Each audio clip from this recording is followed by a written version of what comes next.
Anthony are no strangers to scandal. Opie and Anthony on satellite radio. Apparently, Opie and Anthony are dicks. Oh, here they go again. Fun, dopey radio show. Not just any radio show. A radio show that inspires beyond your wildest dreams. The show was a lot funnier on NEW. The show's hosts, Anthony Cumia and Greg Opie Hughes. Controversial team. 6 years without getting fired, a new record for us. It's just astounding to me. I didn't want to say it's racist, but goddamn. This show will rock as best as we could possibly do this radio show. I'm going to go home and whack to a tranny later. There you go, all right? God, we just lost our demo, man. What's wrong with you? Is this the last straw for the raunchy radio duo? The Opie and Anthony Show, the most popular show in the history of satellite radio. But enough of this palaver. All right, now. Let's get the show on the road. Hey, good morning. Welcome to the Opie show. We're a whole room of fucking holes over here. A whole room of hens. Because Princess William got engaged. Princess William. Oh. You know what? He's not even wrong. Horrible. Oops. Actually, it's Princess Charles. Yes. He had a real son, though, Prince William. Yeah. Got engaged, and I'm asking the room in general, why do we give a shit? Why does England give a shit? Yeah. And then all of a sudden we showed each other we give a shit with all the knowledge we know about this and the entire royal family. Yeah, it's like the question was posed like, who cares? Like, who would keep tabs on what's going on? And then we all proceeded to throw in our knowledge of the royal family. Yeah, we couldn't wait to get our little tidbits out there for each other. The Queen Mum. And Queen everything, Mum. and Prince Charles, and why he won't be the king, and illegitimate Harry, And Prince Philip, the cuckold. the cuckold. Queen England's, Queen Elizabeth's, he's her box eater. Yeah, her Prince box Philip. eater. Oh, Prince Philip. Good old Prince Philip. And yeah. how lousy a fuck Prince Charles must have been, because Lady Di was fucking unclipped Arab cock. Prince Charles must have been awful because his dick would probably smell bad after a round of cricket. It'd smell like horse saddle. Yes. And then fox hunting. Actually, it was polo. And, Cricket's the one you play with the bat. I'm glad I don't know that. Good. yeah, good enough, though. I'm sure he played some cricket in his day. probably What else does he did. have to do? What does he Nothing. do Nothing. to deserve our attention? He bees the prince. And then one of his sons is not even his, but no one wants to acknowledge it. It doesn't look like him. And every time, like, a reporter or a journalist tries to go down that road, they're either killed, the car goes off a cliff or something. Their helicopter crashes. I don't know. But the one son looks exactly like that James Hewitt. Really? Like it's to an a exact replica, but no one wants to acknowledge this. We're gossiping about the royal family. Well, I know. We're gossiping Gerties. Because it's infuriating. What did this family ever do for mankind? What do they do? They live in big, huge castles, and they have an entire country kiss their ass. For what? It's pretty much what we, our version of celebrities. Yeah, but they got celebrities. This goes way beyond that. Yeah, but it's a very small country. So they need it. And it's a throwback to their fucking days when they used to rule the whole world and shit. Prince Harry has red hair like this James Hewitt. He has the exact same fucking eyes, the same nose, and the same smile. Yeah. How are they keeping that under wraps? Looks nothing like Charles. Charles, who started going fucking bald at 17 or something. And William did too. And William's got the hairline of Prince Charles, but this guy's got a full head of red hair. Right. But we're not supposed to acknowledge that something is amiss there. Don't because they say got to keep anything. the bloodlines pure. Oh yeah, that's great. Pure bloodlines. Fucking inbred retardation in the royal family. Yeah, I don't. We give this no respect, none, right? No, not at all. But a bunch of these news outlets are sending their best people over there to cover the engagement of Prince William. Are they going to do like the big? Because their engagements, do they last long? I don't even fucking know. It's going to be another one of these big like hoopla weddings. Oh yeah, they're saying it could be the biggest TV event ever. No way. That's what they're Really? saying. Yeah. Bigger than Charles and Di? I don't think it's possible because when Charles and Di, here we are continuing our discussion. I know. There's nothing wrong with 3 or 4 lactating fucking women talking about this at 6 a.m. When those two nothings got married, there were only 3 TV channels, I think, maybe 4. Yeah, you're right. It was. So how could this be a bigger event? A much longer time ago. I don't know. Whatever. Plus I guess they're bored over there. I think a lot more ugliness has been seen about the royal family too. Like it was not as romantic as it used to be. 30 years ago. You know, after her death, people really loved her. After Diana's death, the royal family people were like, ugh. She sucked. No, she was nice. Why did everyone love her? She was trying to clean up landmines or something. She was stuck in this marriage. Why are you stuck in this marriage? Leave. Oh, you can't. Why can't you leave? Because you're royalty. It's hard to leave a guy who might be king. The royal family. Gives a shit. She should have left. She was nice, though. Princess of Wales. What, are you kidding? I hate those documentaries or whatever, those exposés where they talk about how she suffered in the marriage. Shut up. Oh, she suffered. Yeah, that's a lot of suffering. She was a little bird in a gilded cage. Really? Then, Why don't you go fucking fly somewhere else? She did. To fucking finally find some Arab. Yeah, eventually. And then Prince Charles showed his true colors and married what I think is more a man than most of us in this room. Oh, that wife of hit. Look, we bring some new things in, too. See? This is, by the way, all we don't know about the royal family, and we know everything. Yeah, but see, we do it the way it should be done. The American media should not be kissing this family's ass. They're a bunch of nobodies that have done nothing. Camilla Bowles. She is a man.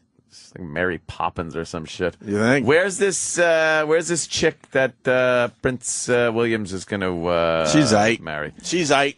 I would assume. She's eight. She would, what's her name? Kate Middleton? Yeah, Kate Middleton. Kate Middleton. She's very attractive. Now announcing Kate Middleton. Some asshole's trying to make the View joke. We made it ourselves, asshole. Go away. Holy shit. Can I say her? We already acknowledged ourselves as being faggots. Right, so we don't need you doing it, too. Yeah, she's eight. She's eight. And she's wearing Princess Di's engagement ring. Is she? No way. Yes, because that's what Prince William got after she died. It's like a bad luck omen, I think. Yeah, who wants that? My dead mom's ring. Here, put this on your hand. That's jerking me off. It's ring creepy. of doom. Yeah, right. You think you got some royal cum on the engagement ring there? No, dude. I'm wearing my grandmother's charm bracelet. Let me finger your box. It's jingling around with little children cutouts on it. Grandkid heads. Grandkid heads, yeah. I love how everyone... Chingle. I love how everyone tries to keep it romantic, but the fact is there's a very good chance that he got some of that royal cum on his mommy's engagement ring. Papa's cum. During the engagement celebration. You just know. Of course there's a very good possibility. Kate Middleton. Very attractive girl, though. Yeah, she's all right. What does she fantastic. do, though? Got a nice head of hair on her. What does she do? What does she do? I bet you she dominates the king sexually. Oh, really? I wonder, yeah. Oh, the king to be. He's gotten everything he's ever wanted. She probably sticks her feet in his mouth. Something. Oh, yeah, there's something going on there. Fucking a digit right up his asshole. Yeah. Why isn't the Today Show talking about it Cover like this? that. Right. Cover that on The View. Right. How she she digitally manipulates his prostate right when he comes. Yeah. And he goes, no. Why don't we have any royal music for our fucking bit? Just that fucking right up to the knuckle next to your palm. Yes, if you'd insert a digit, I would be quite, yes, I would be remiss in thanking you to...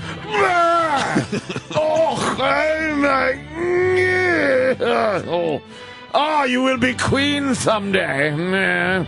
You think it's in the book somewhere that the future king of England gets a digit in his hiney? Gets digitally manipulated on the...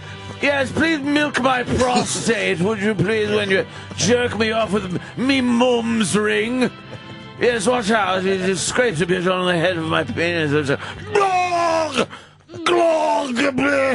You think it's in the books in the Royal Library? Oh, yeah. Some tradition that started back in the 1400s. Some very secretive book. Prince blah, blah, blah, blah. Well, Let Freedom Ring is an American patriotic song, but it does come from an English song originally. We ripped this off. Yeah, it's some kind The Queen does have certain responsibilities. What are the responsibilities of the Queen? Suck that cock! Hey! Jeff in Massachusetts. Hey guys, how you doing? Better now that you called, Jeff. Welcome aboard. Go ahead, Jeff. The Queen is technically head of the military.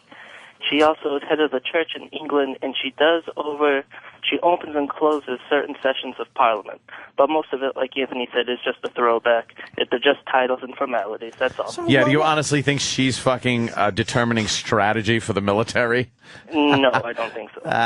Exactly. So why don't they just kick the royal family out of that fucking castle? Oh, my God, you didn't say that! And then turn it into like a Harry Potter museum or something. You want to turn it into Hogwarts? Right. Get him out of there! Genital warts. And Diana with her James Spader hairdo in the old picture. That is just a bad do she's got there. So does he, though. Spader. Well, his dude can't be helped. That was old school. He's got the early Terry Bradshaw happening. Oh, shit. Remember when Terry Bradshaw first started losing his hair? That's one for the older folks out there. Now he's got what he's got, but there was a time he was trying to hold on to everything he had. Yeah, he had the royal comb over for a while. Oh, boy, did he. She does. Well, you send that one. Huh? Oh, yeah, look at the that. sun's behind her. She's wearing something sheer. Boy, that's where the babies come out. She was quite beloved. I remember, as a matter of fact, young lady, I think it was Opie's ex, just crying for a fucking month over Lady Di dying. I forgot all about that horse shit. Oh, my God. Like, what's wrong with you? Right, look, get over it already. This is going a little deeper than just Lady Di dropping dead. Oh, yeah. Sorry I'm not a future king, you fucking spick. Oh, shit. Had it with that fucking family. I've had it! Holy fuck. Ah, yes. Is that the third remake for a reason? Didn't he sing about that kid with AIDS? Did he sing about Ryan White? No. Ryan White. Your T cells are low and... Yeah, we understand. This song is about the princess and how... No, wait, it's about Marilyn Monroe. Yes, Marilyn Monroe. And how everybody just sexualized her. But he didn't because he likes penis. You think that Elton John's going to rework this for the royal wedding somehow? He might. Make it finally a happy version of this song? They love having him come in and redo this tune again. Am I going to get in trouble for that slur? Do I have to apologize now? No. She put me through hell! See? The entire fucking family! You could always just say you were talking about Mars. Oh, yeah. I should have checked with Mars first. Yeah. Enough already. Enough with my past. Well, yeah, she was very upset. I forgot about that, to be honest with you. It went on forever. Actually, I know what happened, now that you bring it up. Yeah. I was in Seattle. When that stupid Lady Di died, and it ruined my whole fucking Seattle vacation. Oh, did it? Yes, it fucking ruined it. Losing her goddamn mind. Yes. She lost her mind. I had hiking to do in the rainforest. I drove through where Kurt Cobain grew up, and then took in Seattle, and then even did a little what was it called? Bumper shoot. Bumper shoot. They know what that is out there. Bumper shoot. That's when I discovered Cake and said, "Fuck, these guys are good." Oh, really? Cake the band, obviously. Well, we discovered them at AAF with that Going the Distance, but then to see them in concert, I was like, "Fuck, these guys are good." Never a Cake fan. I don't know why. God, I forgot about them. Half my house was Princess Di books. You just brought up something I forgot all about. She lost her fucking mind over Lady Di. Ugh. I'm sorry. The funeral. Remember, she was watching the whole funeral. Who was? My ex. Stop. This is so sad. Oh, she was into her? Bloody, man, I would love to say some shit. At least she actually seeked out the sympathy and solace of my ex, which was nice at the time. Yeah. Have a shot. Oh, really? Oh, please. Of course. The cure-all. Jesus Christ. They were both really upset? No. I mean, over Di's death? My ex wasn't.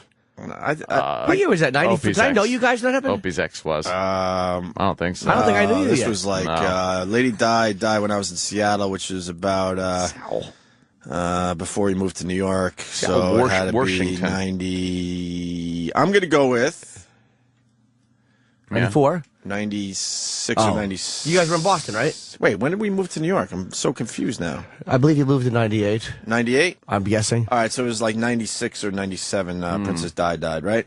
Yeah. I just nailed it. Right? Was it? Hit me with the bell. Hit me. August 97? There you go. Nailed it. Okay. Fucking nailed it. All right. August 97. So. Oh, can I? You're still in Boston. Can I set this asshole straight, Big Papa Bryce in Birmingham, Alabama? There's a rainforest in Washington. Yeah, it's called the Hoh Rainforest. Look it up. Thank you. It's the Pacific Northwest. It's way up in the left there's a fucking rainforest. corner of the United States of America. There's a rainforest up there, believe it or not. What's the matter with you? And it's called the Hoh Rainforest. The Hoh Rainforest? Every shade of green you can imagine. Really? It's pretty cool, actually. But because of all the crying, I think we hiked for like 15 minutes. Yeah. Did you have to console people? Oh, I don't console nobody. I don't console nobody. I don't console nobody. Those days are over. She, Enough enabling for me. very I'm upset. done with the enabling. Take care of yourself. What? She was very upset, yes. Why? I just know remember. her? I remember the whole fucking funeral being on TV and having to sit there, and she's crying watching the funeral. It's like, then don't watch the fucking funeral. Were we hanging out for that? I'm not even making a joke. Yeah, I think so. Where were we? Just in Boston somewhere? It was in Boston. Might have been over your place or something. Yeah. You two probably went out while the girls watched. No, we went out. We went out. Valentine's Day is one of my favorite memories ever. That was a great one. I called him Anthony. Was that with Jay? Yeah. We went to some bar. We went to a horrible bar on the side of Route 9 because we'd rather spend time at a bar than no, because I gave my Valentine's gift. I decided to give her. I don't know. I figured for Valentine's Day, a woman would love a nice little heart necklace. Not my woman. She fucking cried in front of me. And I thought the crying was of joy, and it turned out it was crying because she didn't like it. She didn't like it, and that was the Who second says time they don't she like did a that. gift? She did that twice to you. Well, she did it with a bag too for Christmas. With the bag, and then with the necklace. Yeah, who does that? Who fucking does that? You just take and it who puts and you're up like, with oh, that's lovely, thank you, and then you don't wear it, and no one notices. Yeah, well, what you do if you're well, whatever, I'll just keep it that way, is, all right, maybe you don't like something your boyfriend or your husband gets you. You go, oh, wow, you let a little time go by and go, I really do like that, but I have my eye on something else. Would you mind if there's a way of doing it. And you go like, oh, sure, yeah, why not? You don't openly cry as soon as you open up the gift and say, I hate it. This blows. And then within minutes, I called up Anthony. I'm like, you know that bar on Route 9? I forgot the name of it. I mean, you could hear the cars zooming by as you're sitting at the bar. And then we got our buddy Jay, and we got wasted on Valentine's Day. Just bad-mouthing women. Just bad-mouthing. It was the He-Man Women's Haters Club on Valentine's Day. Oh, you got me going, bro. I forgot about that Lady Di shit. I forgot. Yeah. I forgot about that. Remember that. We're tragic. Tragic. Nah, whatever. Anyway, so the Prince William thing is a big story today. Yeah. Wow. Can't wait. Can I talk about something else real fast? What's up? People are going to laugh at me, and I understand, but there's a show on TV that you got to watch. What is it? It's the Real Housewives of Beverly Hills. Now they could be the biggest cunts in the world. The Jersey ones? Way worse. I know it's not your type of fucking TV. I get it. Yeah, I rarely catch these if you programs. If you want to see women that just completely make it about themselves, me birds, and you know who's the worst? You know Kelsey Grammer's, I guess it's becoming an ex now, that Camille? The one that had the fucking intestine problems? Yeah, she had a poopy problem. She had the poopy problems that she gets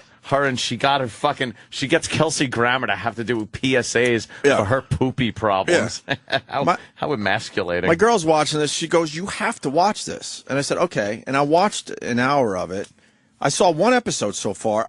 It's enraging. And so then I tweet about it, like, expecting everyone to just beat the shit out of me.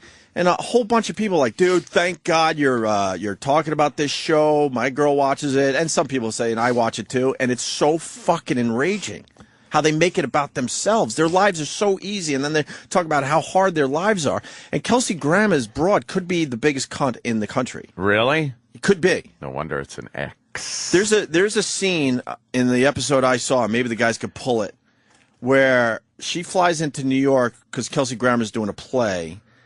And her mom, who lives in Jersey, goes to her to get her nails done, but the mom can't get her nails done because she's going through some kind of cancer treatment. I believe it's breast cancer, but they didn't say breast cancer, right? So Camille goes, hey, how's the cancer thing going? And, she goes, and the mom's like, it's really tough. She opens up. And then Camille makes it about herself and goes, well, because of that, I went for testing and I also have the gene and blah, blah, blah. And then I'm really tired from all the traveling and getting the kids to New York. I'm just exhausted. I haven't slept, blah, blah, blah. And the mom's listening. They're like, holy shit, I was just talking about my cancer and you made it about yourself. Made it about herself. And she brings her to watch her get her nails done because obviously she can't have chemicals on her if she's going through some kind of cancer treatment. Did she have to keep running to the bathroom? I'm waiting for that. With her fucking irritable bowel syndrome, I think she's got. Yeah, I had no idea that this broad was so bad, though, man. Because I mean, she's obviously very good looking. Yeah. But as soon as she opens her fucking mouth, you would never want to be a part of this woman's life. Oh, yeah, she ain't that bad. Huh?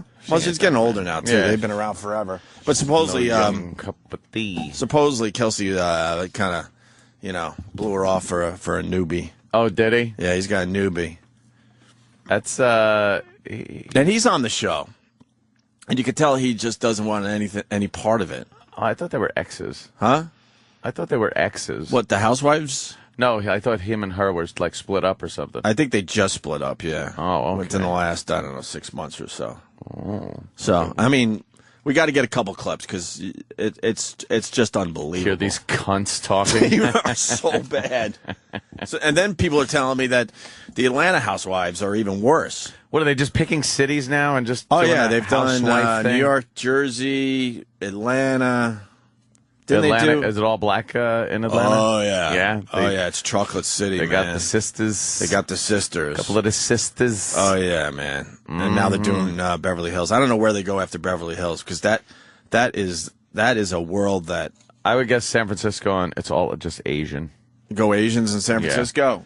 You gotta be very diverse with these shows now. Yeah. I can't believe she dragged Kelsey. And that, although he hasn't done anything lately, is that that's not her showing her Whose tits, boobies right? are those? That's her. Let's see her Pop boobies. that up. God, wow. damn it! That's she came out of Playboy. They look like Kelsey's head. That's a bunch of years ago, though, man. She doesn't look like that at all. No, she's got like old lady arms and stuff, like weird, flappy skin. Yeah, it's kind of like dried, almost like I've been in the sun way too much. Arms. Yeah, that California sun will fuck you up. Holy shit. Wow, no wonder Kelsey was just like all up inside that shit. Wow, that was his ex? Just wanted to ignore that she was a complete twat, huh? Look at her ass, dude. Yeah, but how long could get over? Ugly ass Kelsey Grammer, if life was fair, would never be fucking that. No. You gotta see a couple episodes, and then I really want to ask you this question: how long do you hang in there because she's such a hot piece of ass before you're like, oh, I can't deal with this broad anymore? Is that before or after him? That picture? She's bent over that red car. Oh, that's way before. Was she a model or a Playboy? Playboy, way before. She doesn't look anything like that anymore. She's definitely very good looking for an older woman, but she's definitely in like a cougar category. She's a pretty now. gal. But how long would you last with a really hot girl? Mm-hmm. We're in between, the sessions. She's just a royal twat. How long could you last, you think, Ed? Well, depending on how often she likes to fuck. Yeah. It could be a long time. I can put up with a lot. Yeah. I can put up with a lot. Yeah, but everyone has their breaking point where Jesus. What? No, I was saying, was that windy last night that they're showing planes like private planes flipped over at airports? Oh, yeah, man. It was windy out there last night. All right, man. I don't know. All right, maybe the Beverly Hills thing isn't going anywhere, but maybe we'll get a clip. Or two get the clip of the cancer see how nasty they are. Yeah, it's really bad. And then you got one of Paris Hilton's aunts is on the show.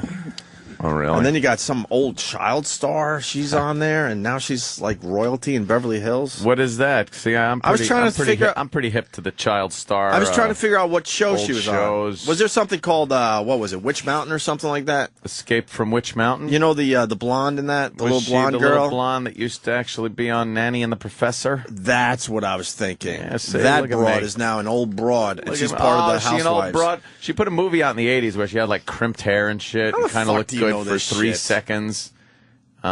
Dude, how do you know that?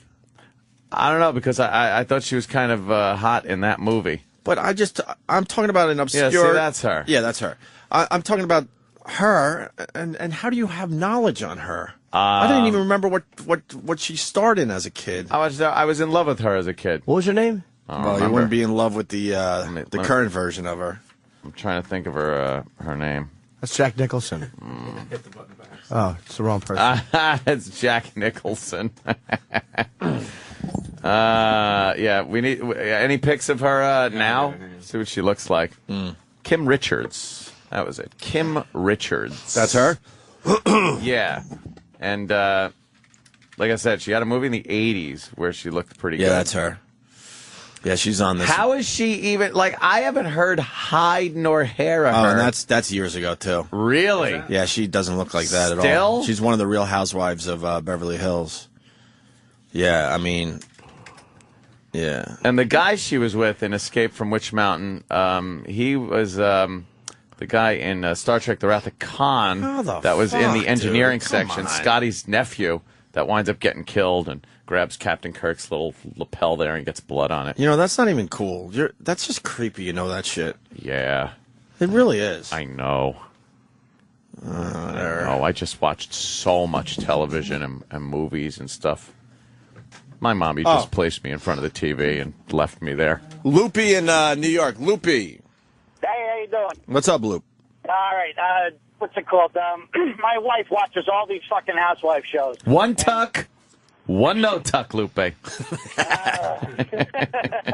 right.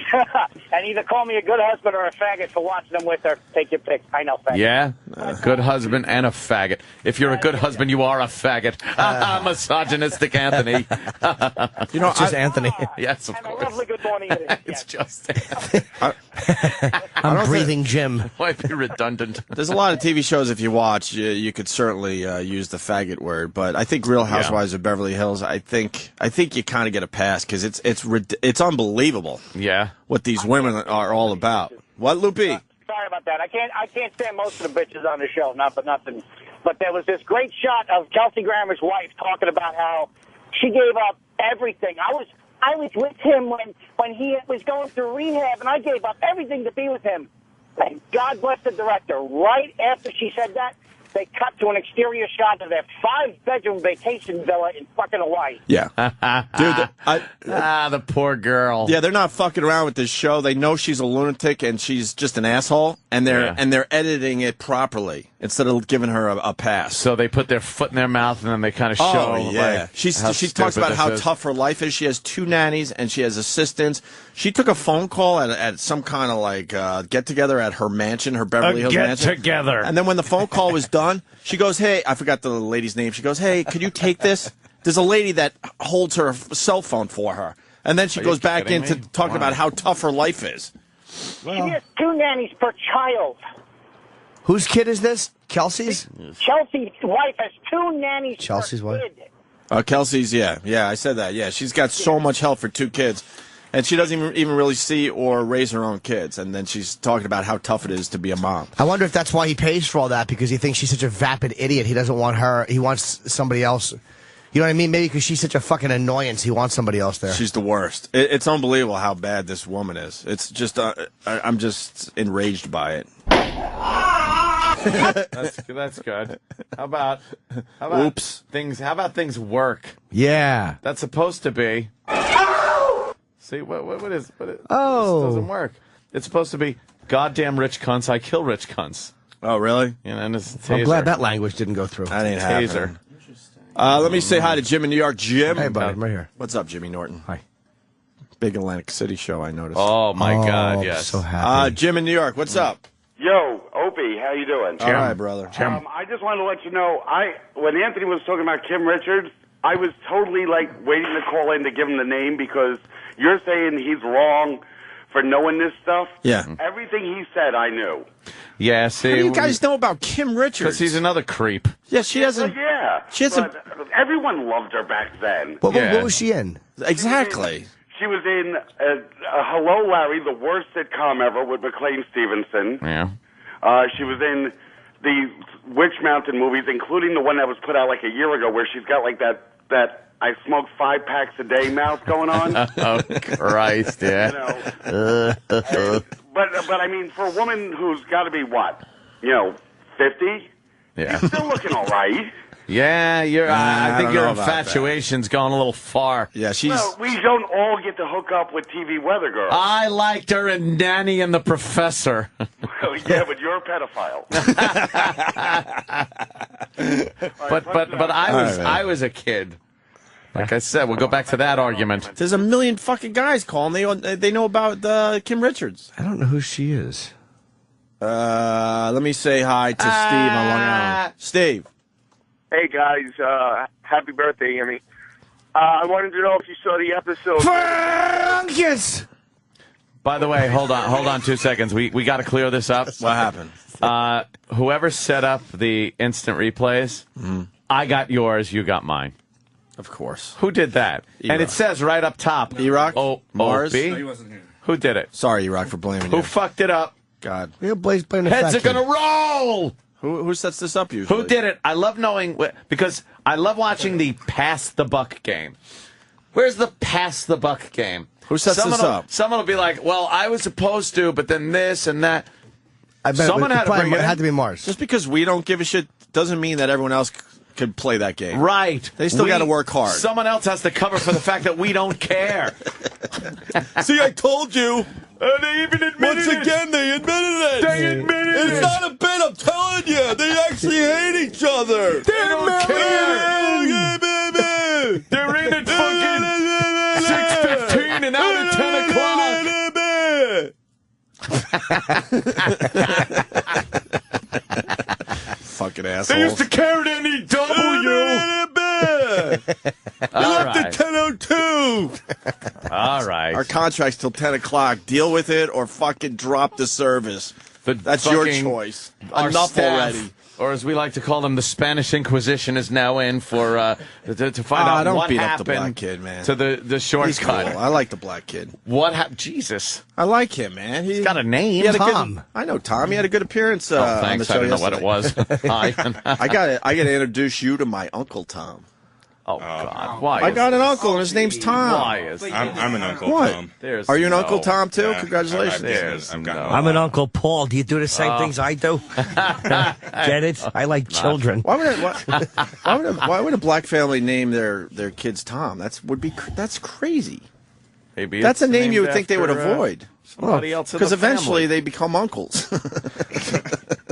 Well, who is the real Uncle Tom? I'm serious, though. Why would you do that to your kid? Uncle Tom's Cabin. No, but wasn't Uncle Tom like a guy who helped a lot of like slaves?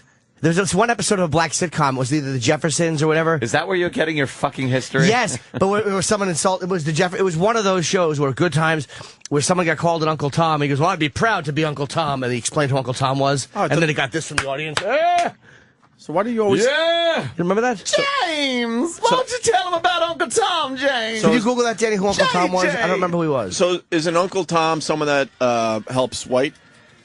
It's A black guy that kind of helps white people? A black guy who kind of, I think, appeases white people Appeases or gives white in to people. white people or is subservient to white people. Step and fetch it. But the real Uncle Tom, the guy who the name came from, was supposedly a guy who did a lot of good.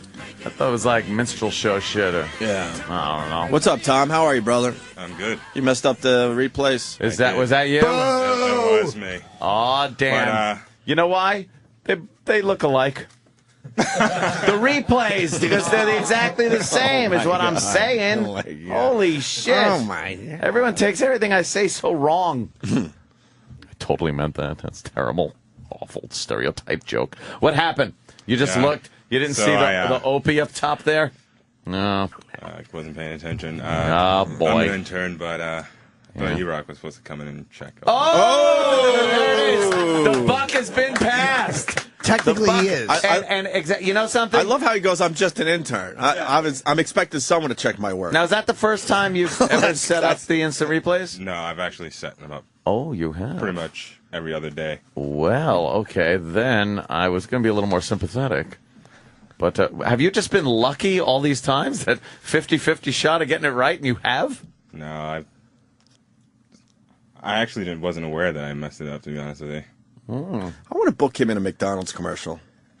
What? He's got the look for TV. I'm going to get you in a McDonald's commercial. He's got a good look for TV. What do we call? Got good, like. What do we call? Good radio voice too. Yeah. Got like a nice deep voice. I could see you on like a late night on a soul station or something. Do they even have jazz. soul station? Smooth jazz? Yeah. Yeah, that was whoever. I have no idea. What do you do? Anything? You sing? Do you fucking... I don't know. Do you rap or break dance? What do you do? I stop myself from saying dance. You dance? The white people who know nothing about black people. Are you very strong? Holy shit. If anyone has to go anywhere, we just bring him because we think he'll keep us safe. Stevie wants me to go to Harlem with him. Well, Yeah, that ain't gonna work. Although it would be funny because you could just ditch him. Yeah. What's your hobby? Anything? Photography. Yeah. Photography. And film. Yeah. We take pictures That's pretty cool. Women.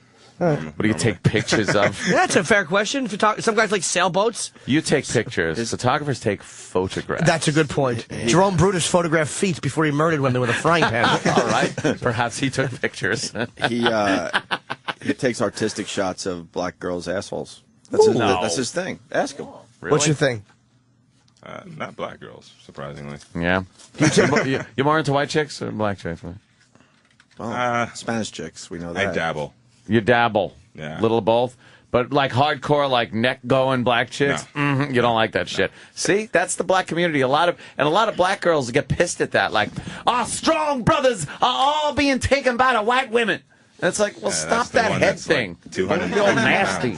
You're being all nasty and shit. Those are usually the fat ones. Right. You don't like the big fat. Yeah. Who would? That's just like not attractive.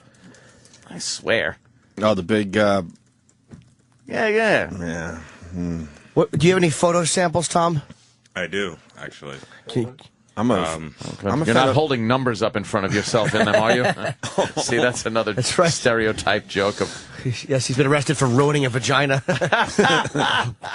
The new boyfriend couldn't follow it. Arrested for making a dad cry. Why? Because it's horribly racist. Why? What? Wow, that's two really white kids. No, that's not me at all. Oh, I was gonna say same last name though. Thomas, yeah. Well, Thomas. All right, we're going to his Facebook page where we will see some examples of your photography. Is that you? There's a black guy. What are you looking at? No, I think that's another black guy. Is that you? That's another black guy. Jesus. Do you have any Asian in you? No. Your eyes look Asian. What? He does. He does. Yes, you look like he has a bit of an Asian mix. His eyes are very Asian. Well, certain African cultures have kind of more Asian-looking eyes. If you notice, I didn't say get out of here. I just Somalis. asked. Are you a Tutu or Tutsi? Hutu. Yes. He looks like Francine. Francine. Tattoos. Yeah. See. Why didn't you get the branding? You decided to go tattoo, huh? Ow. What happened? Because he did. Jesus. You in a fraternity or? Well, I see the college football players. They all get branded. That's all. He hasn't been in a gang initiation yet. Yeah, right. Is that about gang fraternities in college? Fraternities do the branding, right? Some of them do. Yeah. Dan, what are you doing? You can't messing even around? imagine. All right, what do we got? Yeah. All right. Oh boy. Scroll down. I gotta get rid of it. There it is. Oh yeah, look at that picture. Yeah, you look like a young Obama in that. You should do some auditioning, man. You could be on TV. Ah, fucking hey! Look at these photos. Oh yeah, they suck. Oh no, I'm just kidding, man. Little, They're actually really cool. Double exposure thing there. Oh, look at that. Ooh, wow, who's that? What the hell is that? It's all white chicks. Who is that bitch? I mean, my wait, God, who's that, dude? This guy does well. Where'd you find her?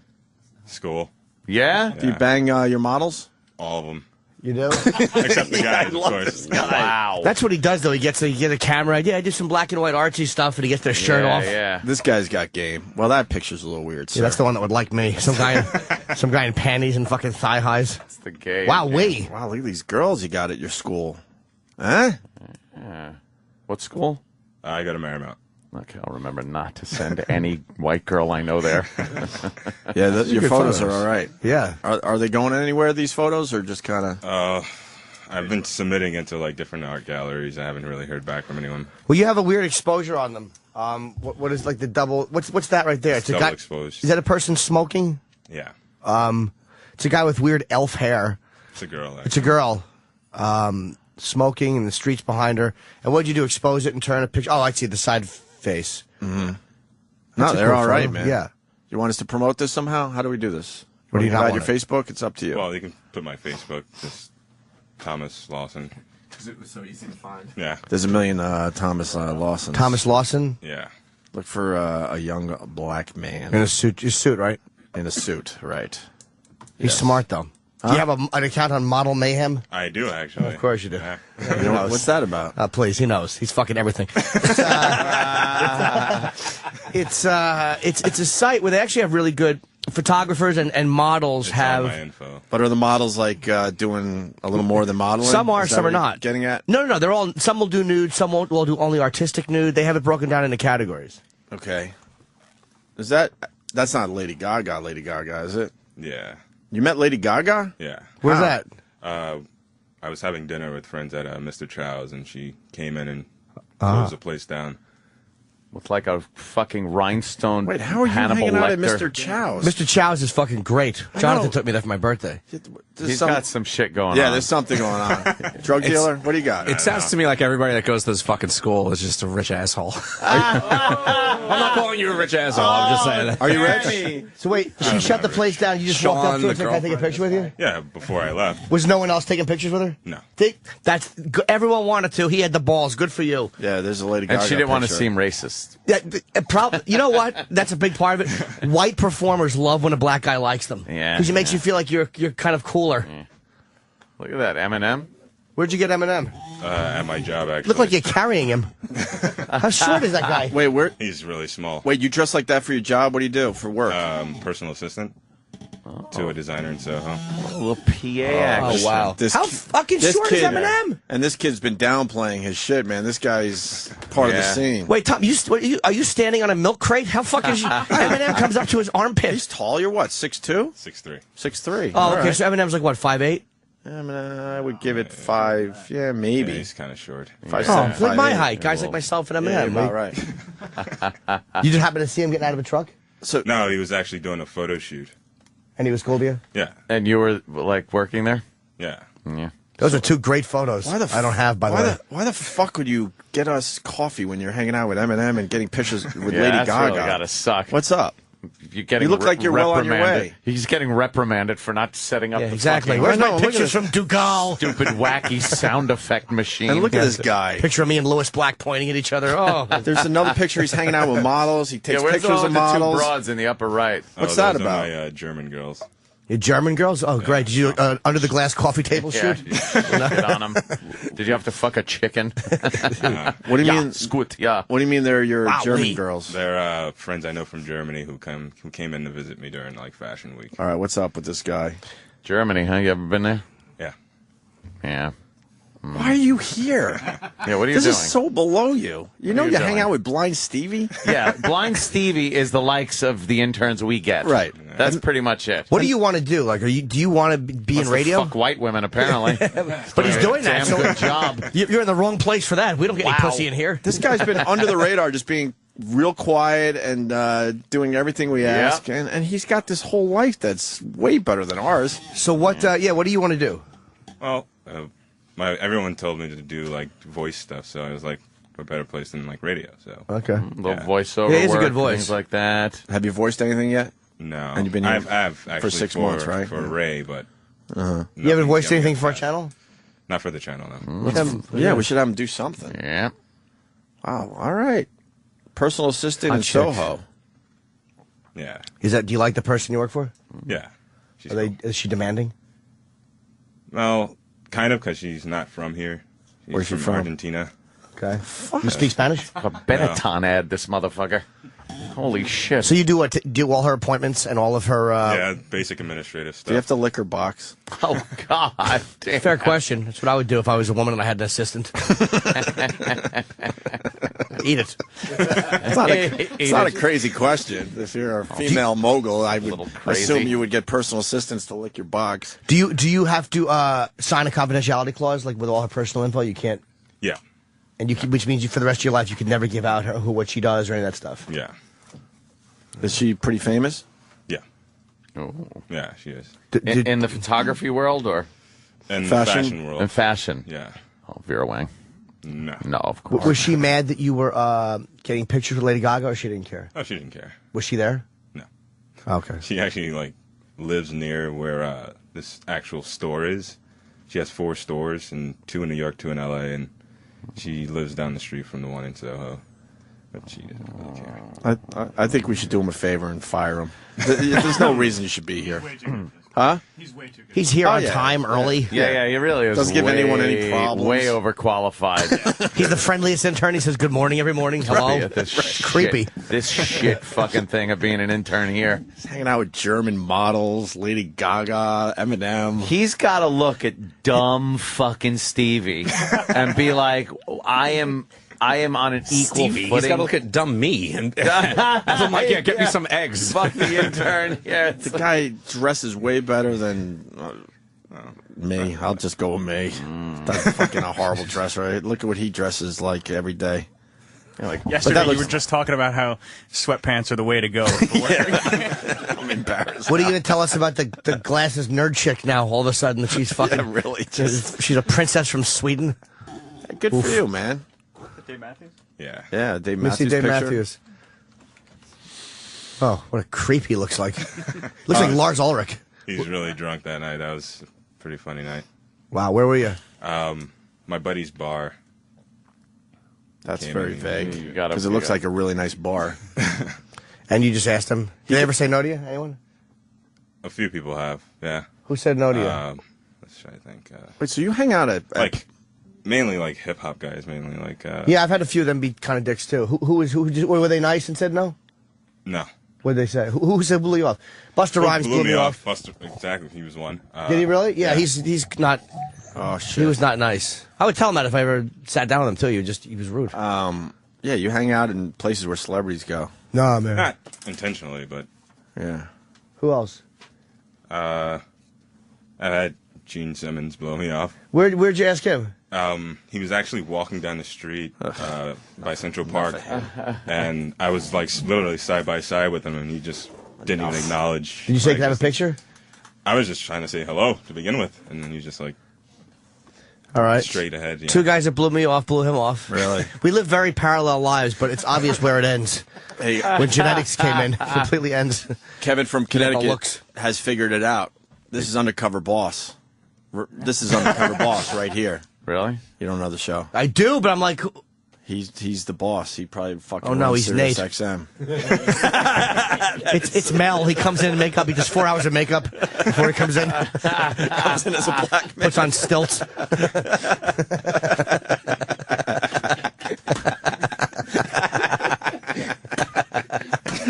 I don't know why that's so funny. It is though. Because he doesn't look anything like Mel. Let's say hi to Andy in North Carolina. Andy, how's my Outer Banks doing?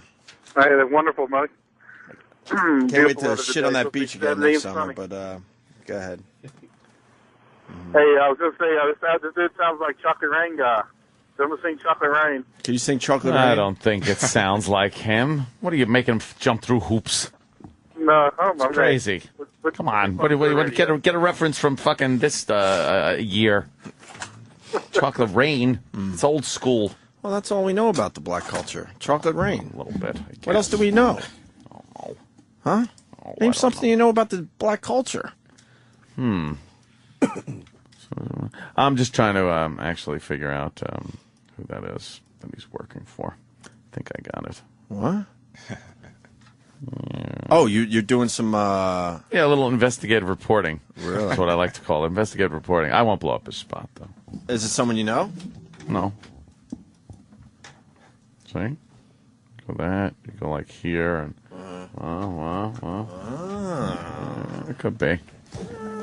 All right, Tom. I don't know. We should hit our first break. So he fucked up the replay machines. Who gives a shit? But wait, what were you asking Tom that we didn't get an answer on? Weren't we just asking Tom something? No, I think we did it. No, I know there was one question. He does everything amazing except set up the instant replays. What was the last thing I just asked you? About who blew me off. Oh, yeah, okay, we did cover it. Yeah. Anyone else? Nothing. No one who comes to mind right Oh, now. it's the same two that got me. Oh, really? Who? Buster Rhymes and Gene Simmons. I mean, Gene and I eventually tried to be fine with me, but Buster Rhymes was the only one at the event who wouldn't take a picture. Buster Rhymes? I know. Stop it. He's had weird interactions with fans, though. Enough already. Yeah, I'm not a fan. I just wanted the photo because he was there. All right. Yeah, you're well on your way. You don't need this internship. Oh, my God. Good for you, brother. He wants to do voiceover stuff, though. So, Maybe we could help him out there. Who knows? He's pretty motivated, though. Want to do voiceover stuff. You get an internship at a radio thing. He's got a photography thing going. It's all over the place. How old are you? 26? 21. Wow, okay. 21. Holy shit. You know what I was doing at 21? God. Nothing. You're the guy in every one of these fucking, like, old 80s gangster movies that's, like, getting out, but then gets shot at the end. Yeah. I fear that every day going back home to Brooklyn. Yeah. You're like the one guy that's like, oh, he's making good. He's like, working at it.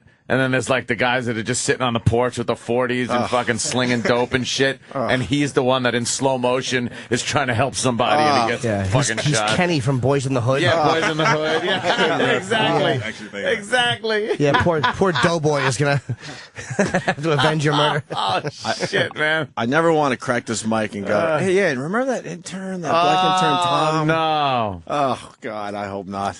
Yeah. Let one live. Yeah. Let one live. Oh, my God. No, you're well on your way, my friend. Hey, Kevin from Connecticut wants you to say, this is CNN. Oh, yes, of course. Can you do that for us? Yeah. This is CNN.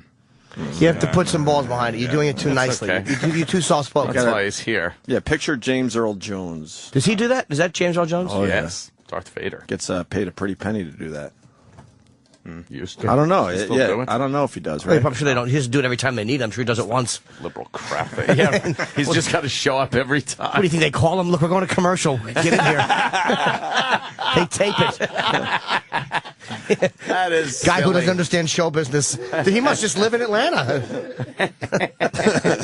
Hey, shit. All right. There was one other thing about Kim Richards' aunt that you didn't know. Yeah, what did I miss?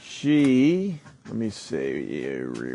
She was engaged. Thank you, Kesha Corbin or Keisha, whatever, Henderson, Nevada. Kim Richards was engaged to a commodities broker who was murdered by a hitman in the early 90s. Oh, yeah? That's what I'm hearing. That's a nice claim to fame she's got right there. That's what I'm hearing. All right, Tom. And why is she on this show, though? Like, what is her... They just pick... Why didn't they just pick some other fucking child star that grew up? They just pick interesting twats and put them together for a show. She hasn't been in the public eye in forever. Probably a couple decades, I would imagine. Yeah. All right. Thank you, sir. Absolutely. Adam Ferrara is coming in today. Who? Adam Ferrara, your friend. I saw Adam our in friend. Boston. Comics Come Home. How did he do? He killed. He went on last, and Dennis was very funny too. Yeah. Larry had some really great bile, and it was a good show, man. It was a good show? Yeah, it was great. Yeah, Adam's got that new show coming up on History Channel. He's doing two shows for History Channel. What's that? Yeah, he's doing Top Gear, but he's Top doing that Gear. other one too that we filmed something for. I don't know if it'll make the Yeah. show, but we'll see. Yeah, he's doing Top Gear. They got that. I've been watching the trailers for it and stuff that they put on History. It's pretty cool. They show him taking an old piece of shit car and just jumping it, getting all four wheels off the ground and smashing. The fucked up thing is, I've known Adam forever, and he's not a good driver. He's not a car guy, right? No, he's terrible. We used to joke all the time about it. Now he's on a car show. That's so weird. Well, he's coming in. It's been a while. And Lewis Black is coming in. Lewis? And so Lewis on a pistachio commercial last night. Oh, really? And Snooki. Oh, yeah, I heard she's Fucking- doing fucking commercials. She's doing now. a pistachio commercial. How much money is Lewis making? Huh? How much money is Lewis making? Lewis is like all over the place. They make my fingers red. I'm pointing at you with red fingers. I try to open the pistachios. What are you insane? Eat cashews. Another couple 100,000. Thank you, Lewis. Oh my God, Lewis. Yeah, good job. I love big money. I love when he's running on the beach chasing after crabs or whatever. That makes me howl, man. Oh, Fucking yeah, when he's Lewis. doing a tourism commercial for some place And then- down in the Caribbean. One of my favorites. The world pretty much forgot about him, but I haven't. Eddie Money will be here at 9 o'clock. Oh, my God. Remember the last appearance by Eddie Money? Holy shit. He's a bitter motherfucker. Pat Cooper yesterday and then Eddie Money today. Nothing but the best. Exhaustion, though. Why? Eddie Money? Remember the Eddie Money? He likes to. Was he only been on once, right? Eddie can talk. And he likes to. Oh, tip back a few? I do believe.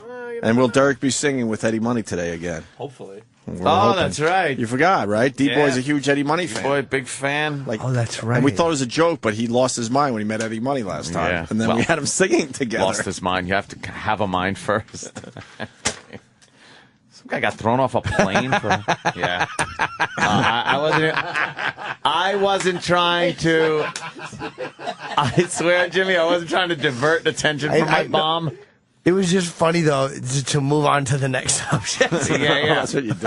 I wasn't. That was a real Voss move. But seriously, here. But seriously, folks. Let me get to this, folks. What guy? I'm sorry. The guy that got kicked off a plane for having Atom Bomb tattooed on his hands. He's got like his fingers. It says ATOM on one And BOM. hand, and BOMB on the other. Isn't that like someone famous? And or is that a radio guy? How do I know that name? Noted Los Angeles food stylist Adam C. Pearson was settling into seat aboard a Delta flight Saturday when the flight attendant tapped him on the shoulder, said, "Come to the front of the plane." At first he thought, "Ooh, I'm getting an upgrade." No.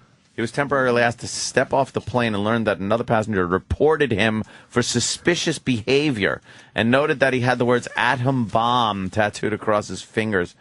Pearson explained that the tattoo referred to a childhood nickname. After a few more questions, Pearson, who frequented Delta passengers, has flown more than 142,000 miles with the airline this year alone, was allowed to return to his seat. He was shocked. Some people are just. I mean, I understand in this day and age you're supposed to look. You're supposed to say something. Yeah. But I mean, come on. Atom bomb on your fucking hand, and what are you, a terrorist? One Guy's got person. a big head of red hair and a big red beard. What is it? Sorry, he doesn't look very terroristic. You saw Dave got thrown off a plane almost. Yeah, huh? that's kind of like. What are you doing? I don't know. What is that guy going to do? It's almost as if you combined both Mythbusters together. Yeah. It really is. Yeah, it's Adam and Jamie jammed Morphed together. I don't know. Some people are just butt-in-skis, I think. There's a difference between looking out, being diligent, and being a butt-in-ski. Oh, Adam Smasher is a radio jock? Okay. All right. Hey, this guy is like, wants to go, he wants to do a top secret phone call. We haven't had a top secret phone call in a while. Oh. Doesn't want to give out his name. Yes, sir. Yeah, good morning, gentlemen. Hi. What do you got before we go to break here? What do you got? I'll tell you why that commodity broker got killed by a hitman. There was a guy who had a company down on the sugar exchange, and he was in deep, real deep, to the wrong guys, and he couldn't pay up. And the only way he could bring up some money, two of his brokers were insured, they had life insurance, that if anything happened to them, this guy would collect because it would affect his business. So within 2 weeks' time, both of his employees, one was thrown off of a hotel in Florida that was paid for by the boss, and the other one took a couple of bullets. Full accident. Yeah. So, Was this ever Yeah, reported, or are you going somewhere we don't really feel like being involved? well, Oh, well, that's why I'm not giving my name, because, no, it wasn't reported. They were deemed suicides. This guy sounds like maybe he was there when the guy was flung off the rooftop. Exactly. He's Danny Aiello from Fort Apache. Remember that one? That was great. How close were you to the action? Let's just say, you know, I kind of thought for my own health that I better leave and get a new profession. So you heard things. You heard a things. guy that has heard some things. You heard things. I heard things, and so I decided to join the NYPD, so this way I knew I could breathe for a little while longer. They don't like hurting cops. What if he's a dirty cop? Yeah. We own some people on the papers. Got mixed up in the rackets and got what was coming to him. They'd like a story like that, wouldn't they, Tom the intern? It just might. Well, listen, little Jimmy, you'll find out if I'm a dirty cop if I pull you over in that little Saturn. I'm looking for a couple of C notes to let you go. You know what I mean? Well, I don't have any Saturn anymore. Saturn. That's an old one. The old tranny mobile, as we called it. Hey, well, listen, if you don't upgrade your material, you might be going back to a Saturn pretty soon. Sir, my material is very upgraded. Jimmy is What was that about, sir? My God. I know you're a hitman. You want to and all, get thrown but- off a building? Jimmy knows people. He's connected. Jimmy's yeah, well, brilliant. He writes all the time. It's all new. All right, sir. Thank you for the info there. All right, you gentlemen have a great day. Love you. All right, take care, man. All right, and I don't know if that's whatever true or anything. That's Who's what gonna he's saying. who's gonna argue? All right, hey, we should take a break. It's my sandwich. And then when we get back, we all have to take a look at the latest picture of Chaz Bono. Oh no! Why? Why? What now? You got to see the latest picture of Chaz Bono. We've been following this for a while. Did it just sew a dick on its forehead to make everybody know? Look, I'm a guy. Because Cher's in the news lately because she's got that movie, I guess, Burlesque or A new something. movie, So she's all over the place. Burlesque. So she was photographed with her son, Chaz. Your son. She doesn't have a son. Her son, Chaz. She's a daughter. She has a daughter. That Nope. thing's got a. Nope, they're fucking- saying son now officially. Are they That really? cute, adorable daughter from Sonny and Cher is now a big fat guy. She was funny looking. Huh? She was funny She looking. was very even as cute a when she kid. was young, though. Yeah, a little funny She looking. had a crooked eye. You knew something was going on. All right, that was an exhausting hour. Hope you enjoyed it, My fuckos. goodness. Hello? Hey, it's Faye. Get in touch with the Opie and Anthony Show. Call 866-WOW-1-WOW. That's 866-969-1969.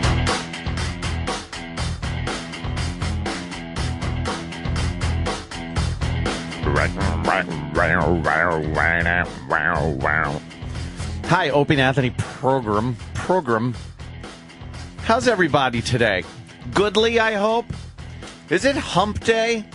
Or as we usually call it, Hip 'em Out Wednesday? Haven't done that in so long. I don't know. I still see stickers, but I don't see no tits. It's annoying. Hope he had to run out. He had to run out. He had stuff to do. He might be back, though.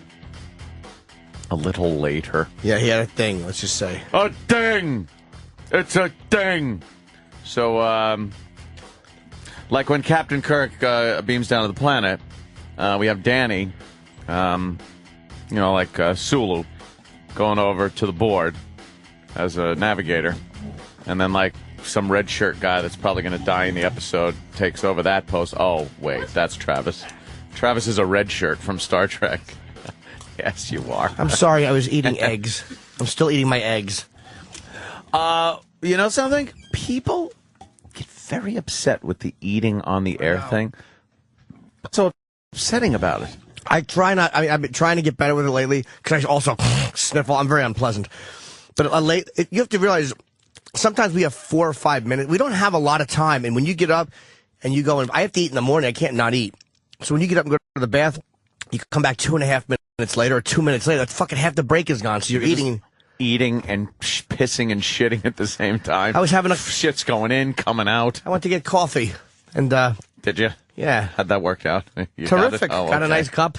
You guys do a lot during the breaks. I sit here. You're a fucking lizard on a rock. Ant never has to piss. Just don't if I have to, I'll go. I'll get up and go. But it's not like every time I gotta, get up and run off. I like just sitting here chatting with the rest of the staff. I had a nice chat with Tim Sabian. How is He's how good. is Tim? I saw him. Tim is the yesterday when I was walking out of here. He is, for anyone, he was our boss in Philly at YSP. Yeah. And now he works for, he runs both of Howard's channels. He's the firmest handshake in the business. It's very business handshake. It's a man's Grabs, handshake. One pump. Yeah. It's like, hi. Yeah. I'm Tim Sabian. My cock always jumps when he does that. Like that would feel wonderful. Just a thought. Yeah, we got, I guess, Eddie Money coming in at 9. You just heard, before we came back, Eddie Money singing his famous song, 2 Tickets to Paradise, with our own D-Boy. And whoever put that together, I love how they just boosted him in the mix. Very embarrassingly. It's Boosted just who, Derek? Yeah. Did we play it? Oh, yeah, it was just horrible. It's great. He's such a big fan. But he doesn't sing. Didn't Derek get, well, obviously he got hammered at my Halloween party, but everybody was. Hammered doesn't describe what Derek was. Yeah. And of course, I got the karaoke thing down there. So a lot of people getting up and singing some karaoke. And Derek wouldn't sing, but he grabbed the Guitar Hero guitar. No. First. No, he had a... What did he have? Oh, sorry, buddy. He had Janine's, like, cane. She was Alex from Clockwork Orange. Right, so first he had the cane, and he was playing cane guitar, and really, like, rocking in front of whoever was singing on the karaoke stage. I think it was Jamie Heineman. But he was so into it. And he eventually did grab a Guitar Hero guitar, and then he was really rocking, like Derek, getting down on a knee. And he also, at one point, he wouldn't get off, like, he wasn't singing karaoke, but he also wouldn't get off the stage. Yeah, he was that guy. He would just great, he turns into a black comic after a few drinks. He would just hold the mic and kind of, like, mumble incoherently into it, like, with the other person. Yes. I think at one point I slid his fader down, and I was like, well, he's like a kid. Like, let him just have his fun. He'll just stand there. He doesn't even know that the mic's off, and he's just rambling someone's into trying it. to sing, and he's just like... He's so into it, though. Like, he does have fun. Like, I think he wants to sing and be a singer, but he's not very good, as we heard from the 2 Tickets to Paradise. But Eddie Money's coming in at 9. I remember the last time he was in. Oh, is that him rocking? Yeah. Yeah, Danny's singing a tune, little STP. And what a drunken ass. That's up on YouTube? Yeah. Sure is. It's going viral. It's got like 1,200 hits. Yeah, right. 1,200. Wow. He is really trash. He's getting down. Like, he is so into it and rocking. Where can people see that? What do they have to look for? They go on YouTube. Just Google fool. Google fool. What an ass he looks like. Does he know? Is he like just kind of joking around? But No. He's deadly serious. He did the entire song and completely hammered. Look at everybody's looking at him like, what's he doing? Poor Sal is sitting there like, is this what the kids are doing, Ro? Can you cut him out and like put him in other videos? Just him That'd be around. That'd be a little hard. Part of it you probably could. I should do it I should have him do that in front of a green screen, or just a regular screen, and then when he pukes on it, it's a green screen. Wait, has Derek seen this? Oh yeah, I showed it to him. During an intervention? Yeah. He doesn't like to. He doesn't like to watch. Why would he doesn't? Yeah. I don't like watching my own work. Oh. It's like an actor that doesn't watch his own movies. Oh, what a... Oh. Look. You know what he does? He squats down playing, and his head shakes up and down. He's like Angus Dung. I can't wait until somebody makes a D-Boy Rocks video, or what do they call it? With just those shitty, one-note guitar. Yeah, crappy riffs like he's shredding. D-Boy shreds. That's what it is. D-Boy shreds. What a fucking And he's strutting. He's putting one hand up in the air. Oh, he really thinks he's fucking cool. He thought he was at a big rock and roll show. Dude, he thinks he's cool. He's not being ironic. No. And now he kind of laughs. Now he smiles. Now he laughs like, yeah, that was cool. He thought he was cool. It's Jamie Heineman. Yeah, if you just YouTube like Jamie sings STP. Yeah, or how about air guitarist? STP drunk air guitarist? Yeah, that's it. Yeah, you'll find it. Just look for the biggest buffoon on YouTube. Oh, hi, here you are. Wow, I didn't know you were so musically gifted. They were. I might have left by that point, though. No, that was early in the night. If you hadn't, you would have. If you saw it. Yeah, D-Boy. And people were commenting on D-Boy's haircut. Wow, he's really into it. Yeah. Well, I was very drunk. I've never been that drunk, though. Like, even when I was cutting my wrists, I wouldn't have done that. That was early, too. Calling the FBI. Yeah. We're, Derek. were you completely conscious of what you were doing there? There's a, maybe, I don't know, because there's a couple... That's a no, by the way. Yes. There are a couple of photos that I do not remember being part of that night, and a couple of hours that I don't remember. There's a Halloween party that you don't remember. Yes, pretty much. Exactly. Did you wind up hanging out? Because I reached the point where I don't remember. I stayed up to like 5 o'clock in the morning, just like in your theater, watching like I think Buffy the Vampire Slayer was on. Oh well. And I couldn't sleep, so I just sat there and just like passed out, like almost just like. How do you guys not think that blacking out is a problem? Because that's just hanging out. That's just like drinking. Yeah. It's a normal. That's night. how you know Fun. that you drank. Yeah. Like if you black out and you just like pass out in a chair, that's good. If you black out and you wake up and there's, little lace fucking thing in your grill of your car and some blood. And do you ever wake up and go like, what the fuck? Like you ever wake up with that feeling of dread? Like, uh-oh, like I said something or did something humiliating last night? Monday morning. Every night. Pretty much. Oh, that's the worst. Yeah, I don't really remember how I got home on Sunday. Did you drive? Oh, really? No, I didn't drive. Who did? My cousin did. We he were a out drinker? at the bar. Yeah, but he wasn't drinking He that was much. probably hammered There's a bar that up the much street. compared to you. Are you grading that on a curve? Yeah, I don't remember how I got home Sunday. So I woke up Monday like, wow, like what happened yesterday afternoon? There are certain instances where you will just drink to the point of. At the time, everything's fine. You remember everything, and then the next morning, you kind of have to put the pieces together and be like, "Oh yeah, then that person came over, and yeah, what was going on?" And that probably isn't the healthiest thing. No. I wouldn't think. No, it's not. That's like one of the signs, right? That's one of the real. That's 5 of the signs. Is that? I was like, is that one of the signs? Questions 3 through 8 on the questionnaire. And lately, too, I haven't been trying to drink a lot. So, like, during the week, I won't try to drink. But, like, when Friday comes, it's 10 times worse now. You just make up for it. You just make up for everything you missed during the week. I'm so excited to be able to drink. And I don't think that anybody who drinks is an alcoholic or everybody who gets drunk is. And that's, a lot of people like to just party once in a while. Sure. However, I'm talking to 3 blackout drinkers. Consistent blackout drinkers. I'm not being crazy about it.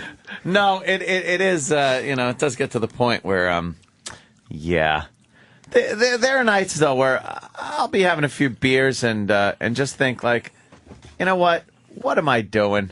Why have another? Like, I'm ready to get another one just out of force of habit. Like, it's one of those things that you just want to have a beer and keep drinking. Yeah. And then you realize... Yes, there's a word for that.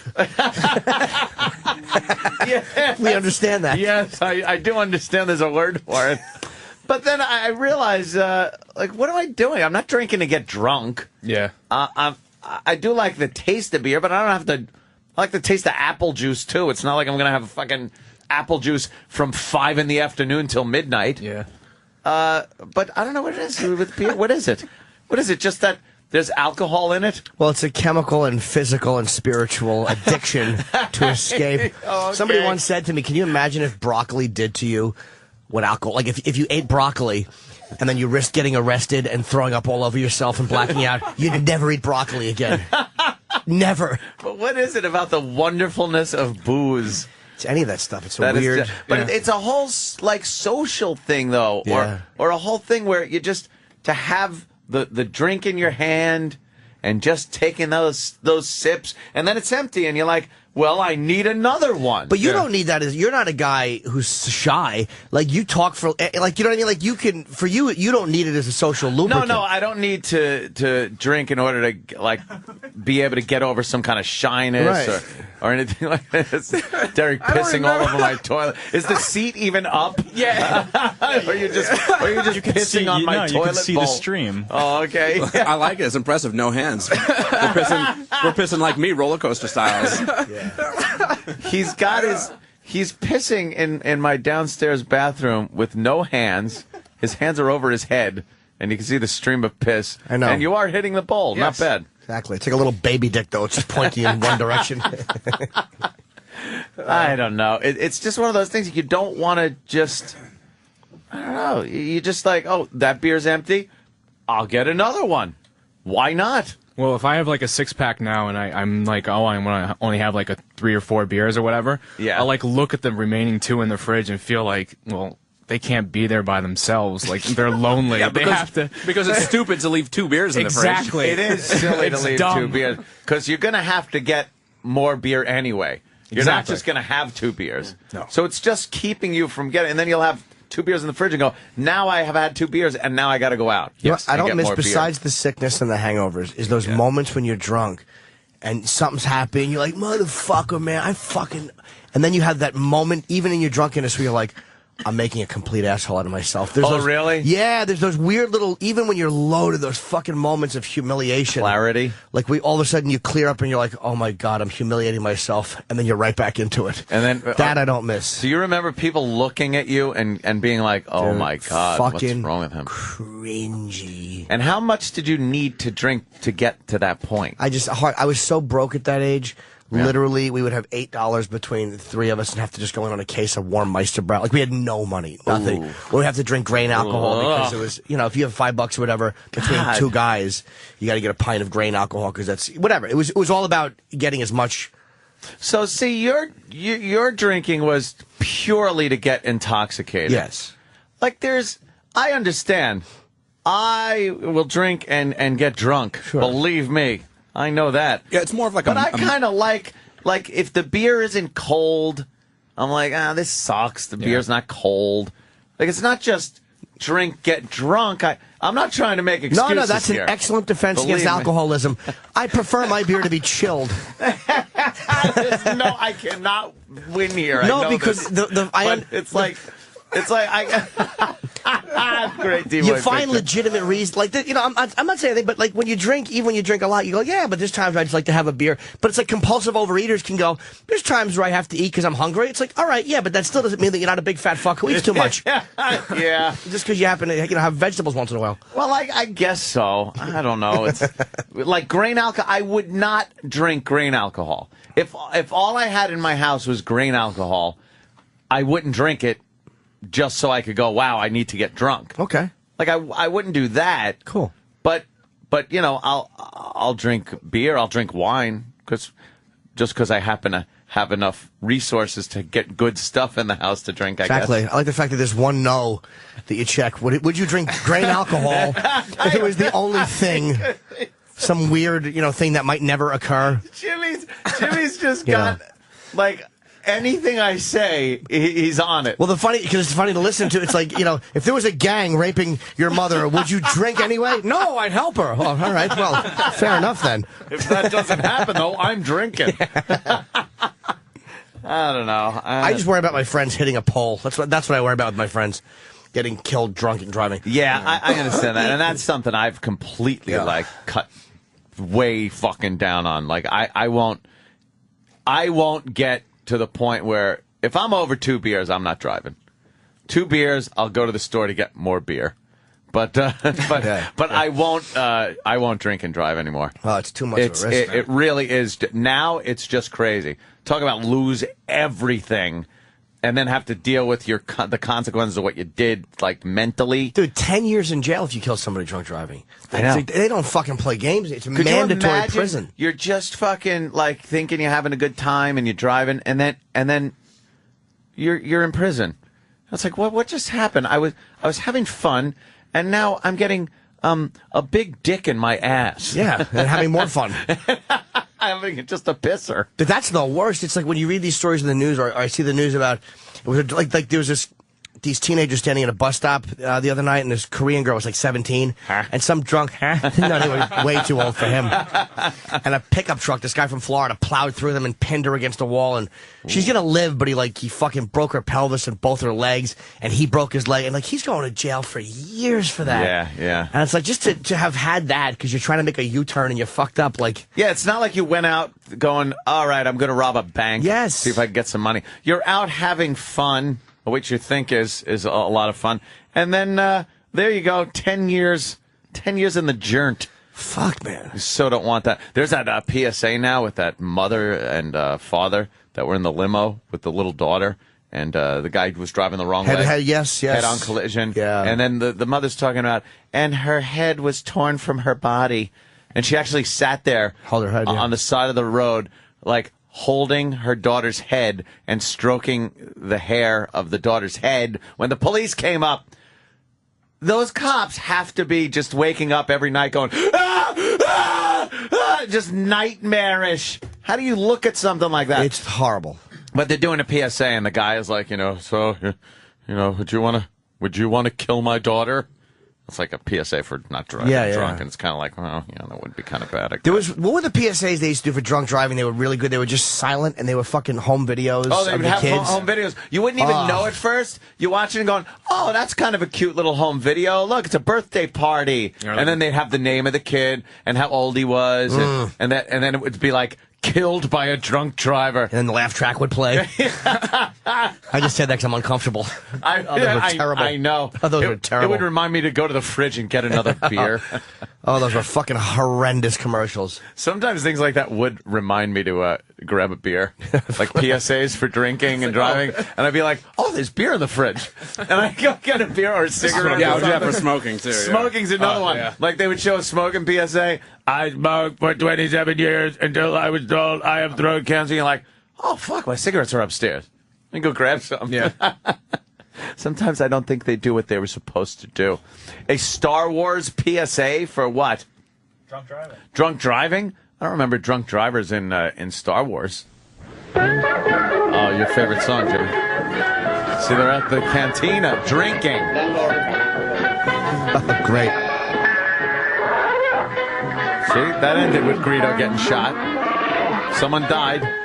When friends drink too much, even in galaxies far, far away, friends don't let friends drive drunk.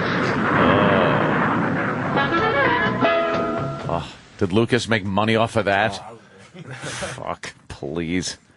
Fat, greedy bastard. They should show him, creating Ewoks and do that as a fucking drunk driving PSA. He's all hammered. It's a great idea. Little furry animals in something that people actually enjoyed, even adults. Turned into a childhood mess. Is this a smoking PSA? Oh, I love the C-3PO smoking PSA. It's only on one side, but... Where are you? R2? Oh, is he smoking? Is R2 smoking? R2? R2? What are you... R2, you're on fire! R2-D2, you found a cigarette. Well, I don't think smoking is grown up at all. Because it's very dangerous. Smoking does dreadful things to your lungs and is very bad for your heart. Please. Well, I know I don't have one, but humans do, and I think we should set a good example. Oh, we threw it away. R2. Oh, hello. You know smoking is bad for your health, but it isn't grown up at all. So please. Yes, it is. Don't smoke. Makes you look cool. Exactly. Everybody. How about Darth Vader doing one? Do you really think Smoking this with faggots. I have emphysema. As he's fucking a Jawa in the ass. Yeah. Maybe Chewbacca or something. Saying that you can't drive the Millennium Falcon if you've been smoking or something. I don't know. I don't know. Chip has a lot of half-baked ideas. They're not quite done. Yeah. So he just goes, I don't know. They're like pies that are no good. That's exactly. Say bad bacon. Oh, this one's my favorite, one of my favorites, too. PSA for pot. Let's listen to it. Hey, Joey. I found this It's a remix. Here, take a look. Do you marijuana? It's a remix. Assholes. Yeah, I hate when I go to a video and it's a remix of some shite. Did you got the real one? I want to see the real one. I don't know why I love like PSAs. Look through these stupid things. They're so hokey. I don't think they ever work. Some of them are really bad. Some of them are really well done, and some of them are such fucking cheese. The one with the guy with the hole in his throat, I think, is good. They've gotten with smoking PSAs.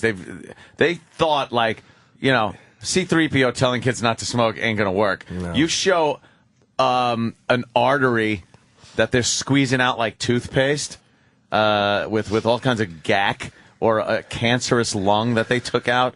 I think that shit'll work. Also, the guy with the hole in his throat. I used to go swimming, and now I cannot do anything that I like to do. And he's swabbing out the blowhole with a fucking Q-tip. Why can't he swim, though? Because he's got to breathe out of the hole in his neck. Water will start filling up his lungs. It goes right from his neck into his lungs with nary an obstacle. But the thing is, what was the PSA in Canada for the safety at the workplace? PSAs were great. They were really funny. These ones are fantastic. They were well shot. That was the one with the girl falling off the ladder and crashing through a glass coffee table. Yeah. Holy mackerel, was that fucking great. Oh, my God. She took out Danny Thomas. Exactly. Danny Thomas, a German lady, and her were killed. And Chuck Berry, of course, also. God bless Chuck. The table. And Jim Norton, who didn't believe in the table barrier. Marvin was watching. The sous chef here. Oh, this is where I should be head chef by next year. Yeah. She carries the hot water. This amazing fiance. Scalding water. I won't be marrying this weekend because I'm about to be in a terrible accident. Oh, yeah? But really, I should have cleaned up the grease over there, and they should never put the deep fryer so close. She fell backwards. I love it. Hot grease. Oh, these commercials are awful. Hot grease was just like spilled on her face and neck. Oh, here's the welder. There's a black guy welding. Oh, Jesus. I'm working overtime because I want to take my family on a That's nice a lie. vacation. Oh, God. Soon to get a call telling them I was killed in an accident. But hey, I'm wearing a busted harness here. And the company should have checked those tanks. Oh, shit. He got blown off. He got blown off. He got blown off the fucking roof and fell onto a truck.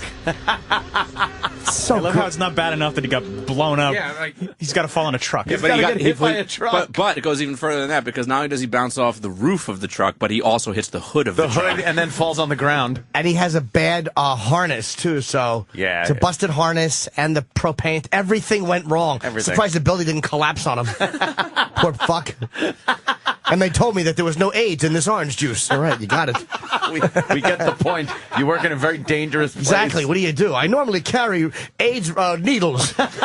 They didn't tell me that I shouldn't put them in my hands like a pincushion. I juggle them. Yeah. All right, this is a factory accident. They call the forklift operator. Yeah. Jim, you take care of that skid? Yeah. And there's no protective thing over the top of the forklift. Oh, wow. We got an accident And he here. backs into something. This was no accident. The company knows it's against code to store that much weight up there. I knew I should have been focused on what I was doing. And it's obvious the supervisor didn't report that broken shelf. He's impaled with metal fucking rods. He backed into like a bunch of shelves, and these sharp metal rods fell on him. And when he stood up, there was two sticking out. One, like, obviously through his heart. Yeah. And you'd never be that calm if you were dead. No. Yeah. You'd be very angry still. Oh, that was, hey, Jim. Hey, he's having a casual conversation. What could happen at a retail store? Maybe you're putting something on a ladder by yourself. Yeah? Oh, okay. And she leans over. The great one. Oh, she fell right through that glass. Accident? This was no accident. Her wrist is broken. The company should have replaced that ladder years ago. Yeah. I knew I shouldn't have reached over like that. No. And why isn't there a strict policy about two people doing a job like this? Yeah. She's bleeding. She's obviously dead, right? I would guess so, yeah. But why would she be so calm and say, call the ambulance? Why do you scold the company? Yeah, first thing. Oh, this has got to be bad. The electricity accident. I didn't see this one. I didn't James see was with our company for 10 years before it's a this eulogy. tragic accident. Oh. He's getting out of the coffin. What are you talking about? Your company never fully trained me to deal with high voltage wires. And the way they were insulated? He's electrocuted. It was obvious someone wanted to get home in a hurry. What was I thinking? You're scaring your family. I'm wearing all of my safety equipment. He's up out of the coffin. He's up out of the coffin all burnt up from an electrical fucking accident. The black tips of his fingers are pure black, and his face was like half burned off, and he sat up in the coffin, and the family's not going, why are you sitting up? You're dead. They're actually wondering, could you further explain the company's errors? How do you not, if a guy sat up and awake, I wouldn't listen to the content of what he was saying. No! Running out of the... And, of course, our favorite. Oh, this is the... for domestic abuse. Domestic violence. Where the bitch spills his coffee. She spilled my coffee. I'm sorry, sir. You fucking bitch. Pins her down and pours hot coffee on her tits. How do you like that? Smacks her. You wouldn't get away with it here.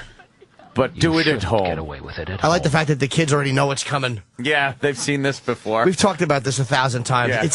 It's up there with Citizen Kane. As far as great things that were filmed. It's just old hat for the kids. It really is. They're sitting there like, oh, Dad's at it again. It's because pouring hot coffee on a chick's tits. If you watch it, as soon as the coffee goes in the saucer, the kids look down like, oh, boy. Oh, boy. Someone's getting scalding coffee on her chest. Yeah, let me, the Watch. kids... She spills it and watch the kids. All over the saucer. He examines it. She spilled my coffee. And the daughter... The daughter's coloring or something? And she turns her head... She puts her head in her hand like, oh, no. Oh, no, you didn't do that. You didn't do... You fucking bitch. She spilled my coffee. It's Yeah. my favorite part. This moment of reflection. Everybody's just watching the clumsy waitress get her comeuppance. She'll get no gratuity either. You wouldn't get away with it at home. You wouldn't get away with it here. Don't spill coffee. Yeah, it's a don't spill the customer coffee PSA. It's a PSA for being a better waitress. It's a restaurant training video. Next slide, you can see now that This our is The profits Office. are Yes. 23%. Ron, I think it's 19. No, the new numbers are right. It is 23%. Stupid bitch. Don't you ever correct me. He's smashing her face into the On table. the conference table. You think you've got the right to tell She's bleeding, no? He throws the fucking shit at her. And then he fixes his tie like, I'm sorry that happened. Back to business without that uppity hole. Again, that's a PSA for doing good math. Yes. Don't correct somebody until you know your math is right.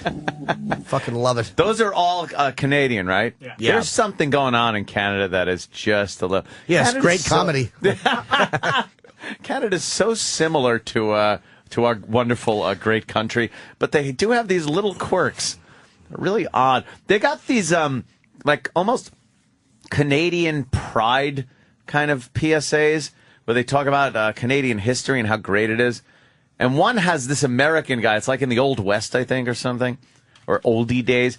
And this American is up there, and he's just being the most obnoxious prick ever. And the Canadians are like, hey, mellow out. Everything's cool. Why don't you go back to your United States? There's an inferiority complex going on up there. Of course there is, and there should Crazy be. Canadians. But I'll tell you one thing about Canada that's great, because Craigslist got so gutted here. Yeah. They took the erotic section down, just more moral policing. And they have their erotic section in Canada. Like, they're not as uptight about sex.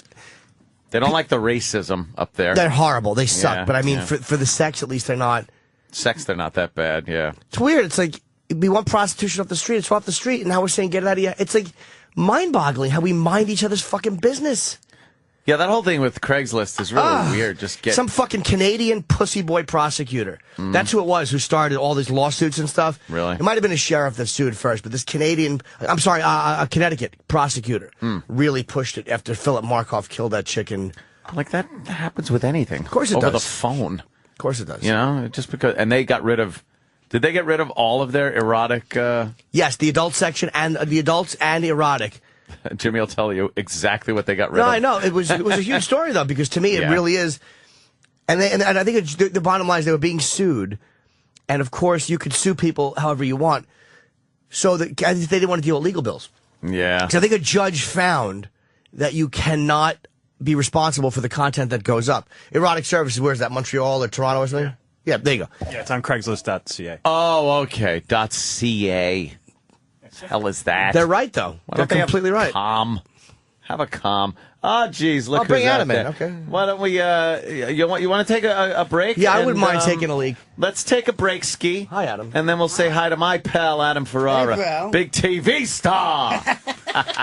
So we'll be right back. Johnny Fontaine doesn't get that picture. The Opie and Anthony Show on the Virus. Sirius XM.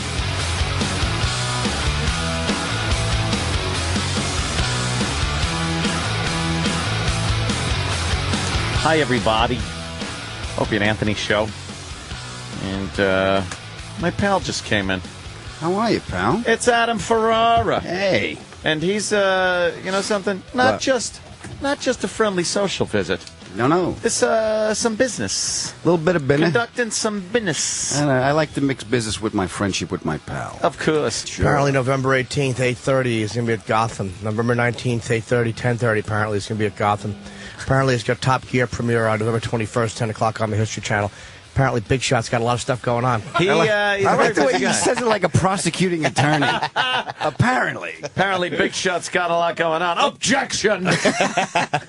Sidebar, allegedly there's a special on the History Channel with Opie and Anthony and little Jimmy Norton. That's on right. December 29th. Mr. Norton! December 29th, yeah. It's on profanity. I want to see you in my chambers. I want to speak to you Marine to Marine. Who was that guy during the OJ trial? Was that Bailey was yelling at Furman? F. Lee Bailey? Yeah. Marine to Marine. Oh, Answer me. God, stop. Yeah, like Marines never use that language. Who said that, please. Bailey? F. Lee Bailey said it to Mark Furman. What did Furman say? Furman said, He called him Marine to Marine. He called him a... You old drunk? I didn't do it. Yeah, Adam's... because I watch the History Channel a lot. Mm-hmm. I like it. They've revamped the History Channel. Now, let me tell you something. I watched it for many, many years just because of the giant H, which at the time stood for Hitler. Yep. I know it wasn't history, and I would watch it because it was constant goose-stepping. Sure. And We again... would sit around the apartment going, come on, it's the Battle of the Bulge again. There he goes. You got some good celebrities in this. Hitler's blitzkrieging his way across Europe again. Let's see how it turns out this time. And now they've gotten a lot more original programming. Yeah, they're doing a good job. Yeah, Buzz Aldrin? Sorry, Yeah, Buzz Aldrin. He was our Does he first fly guest. a spaceship? What happens? He comes down, right? He was our first guest, and he was our big star in a small car. So the show is they do a lap around our car, and our little car, which is a Suzuki SX4. Because there's a lot of money on basic cable, so he does that, and then we just interview him and we show him the lap, and he was great. He was telling us stories. I mean, how many times has he told about? Yes, I went to the moon. Yeah. So, like in Millie saying, it was basically a can, the three of them in a can, and it took them 2 days to get to the moon. And I said, Buzz, at any point did you just lean over and go, Neil, shut the fuck up? Yeah, You're driving me freaking crazy. It's true. If you're just a couple of days with your friends, like, shut up. But if you think about landing on the moon, like they get there, like we're the first human beings ever to be on the moon. And Buzz is like, Neil, you go first. You see what the fuck is out there. I got the flag. I'm right behind you. Every photo on the moon is of Buzz Aldrin, except I think one. They're all photos of Buzz. They're not photos of Neil Armstrong. Because Neil was taking the photos. Yeah. That's the hard part. You can never be in them. And Michael Collins was, he's the guy who stayed in the, stayed in the Capitol. He's the close but no cigar guy. That poor Fun bastard. fact about Michael Collins. At one point, fun fact, this is, I can't tell you how many times I've gotten blown after this one. When he was circling behind the moon, he was the most isolated human being in history. Oh. Because he was the farthest from other human beings that a human being has ever been. And he couldn't communicate. Could not communicate, and no one has ever been that far from other people. How long was he by himself? I want to say a half hour, an hour. Maybe we could look that up. That's my dream, though. That's our dream, too, That man. is you on the far side of the moon. Yeah, it's you up in the clouds. 5, 4, 3. Won't be long now. Yeah, 2, 1. please. I would love a nice loss of signal.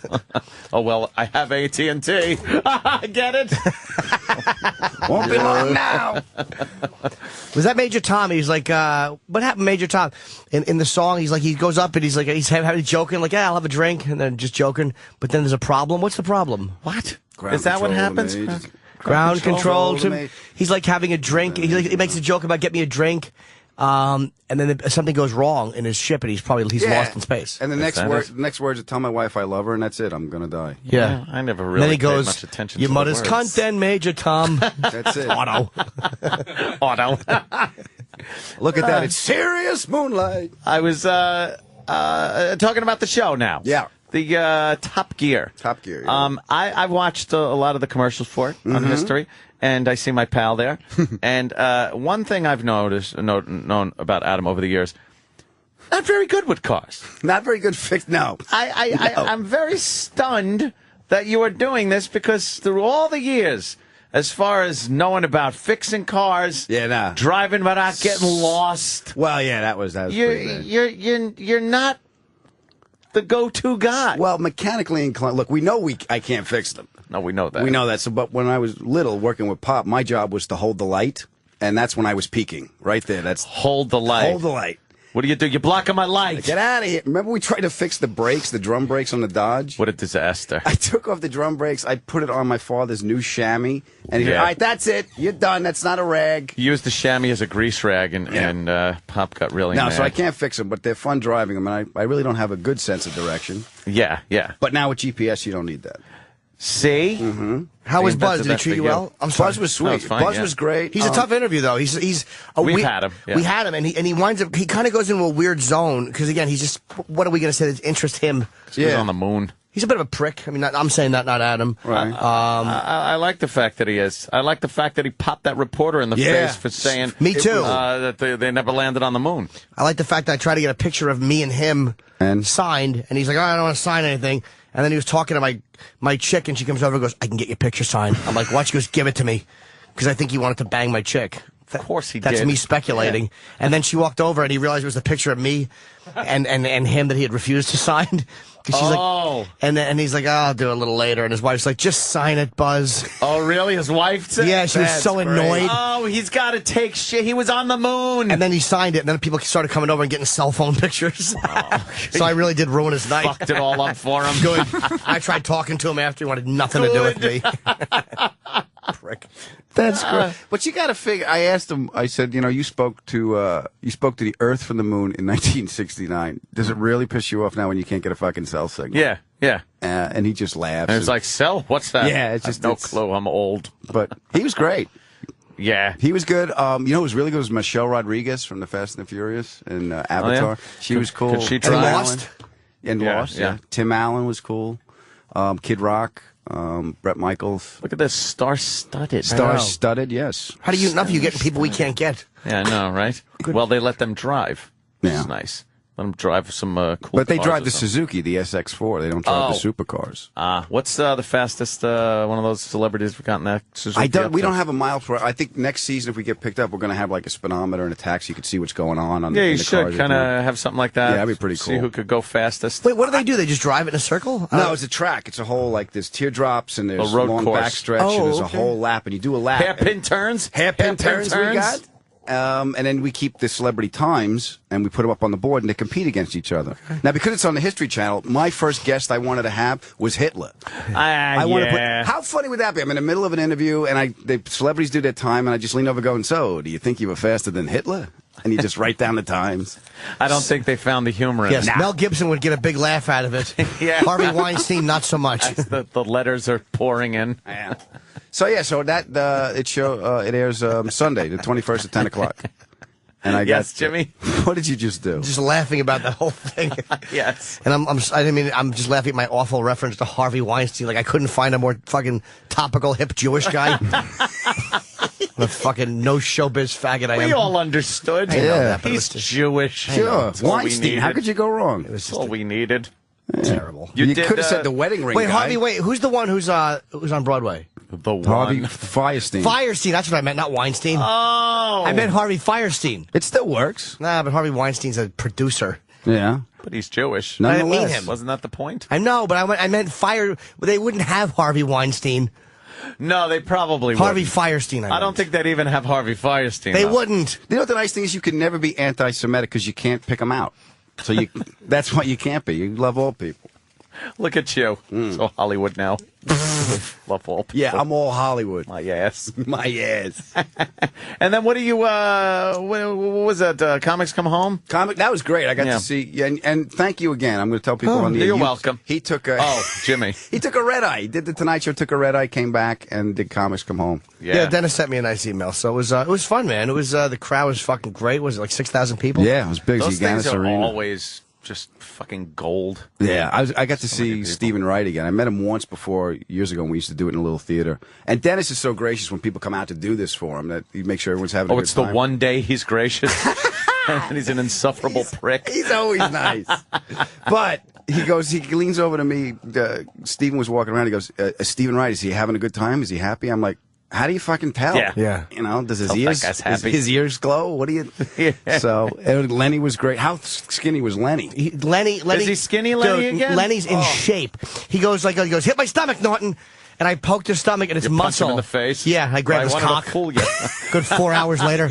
You were expecting the one in the stomach. But his fucking stomach, and he didn't have surgery. I'm like, you're dumb for not writing a book, dude. Yeah. You're dumb. Write a book. He lost all the weight through exercise and healthy eating. Mm-hmm. He's done it before. Then he puts it back on. But now this is the thinnest. I think I got a picture. This is the thinnest he's ever been. Dude, his stomach, when he tightened his stomach up. Yeah, he's thinner than that. He's thinner than that? Oh, yeah. His stomach was AIDS? fucking tight, dude. It was Yeah? tight. Yeah, he told me poke his But stomach. his ass. Not so much. Not as so tight. much. Which would indicate why he lost the weight. But he was eager and greedy. Oh, yeah, pictures of us on stage, all of us throwing out the balloons and stuff? Nah, that's the... Throwing out the balloons? I mean, the shirts. Oh, well, how do you mix up shirts and balloons? Because I'm dumb, that's why. I'm only half paying attention. He looks really good. Oh, my God. Yeah. What, did he color his hair and everything? Yeah. He looks like Robert What the fuck Blake. is he doing? Yes.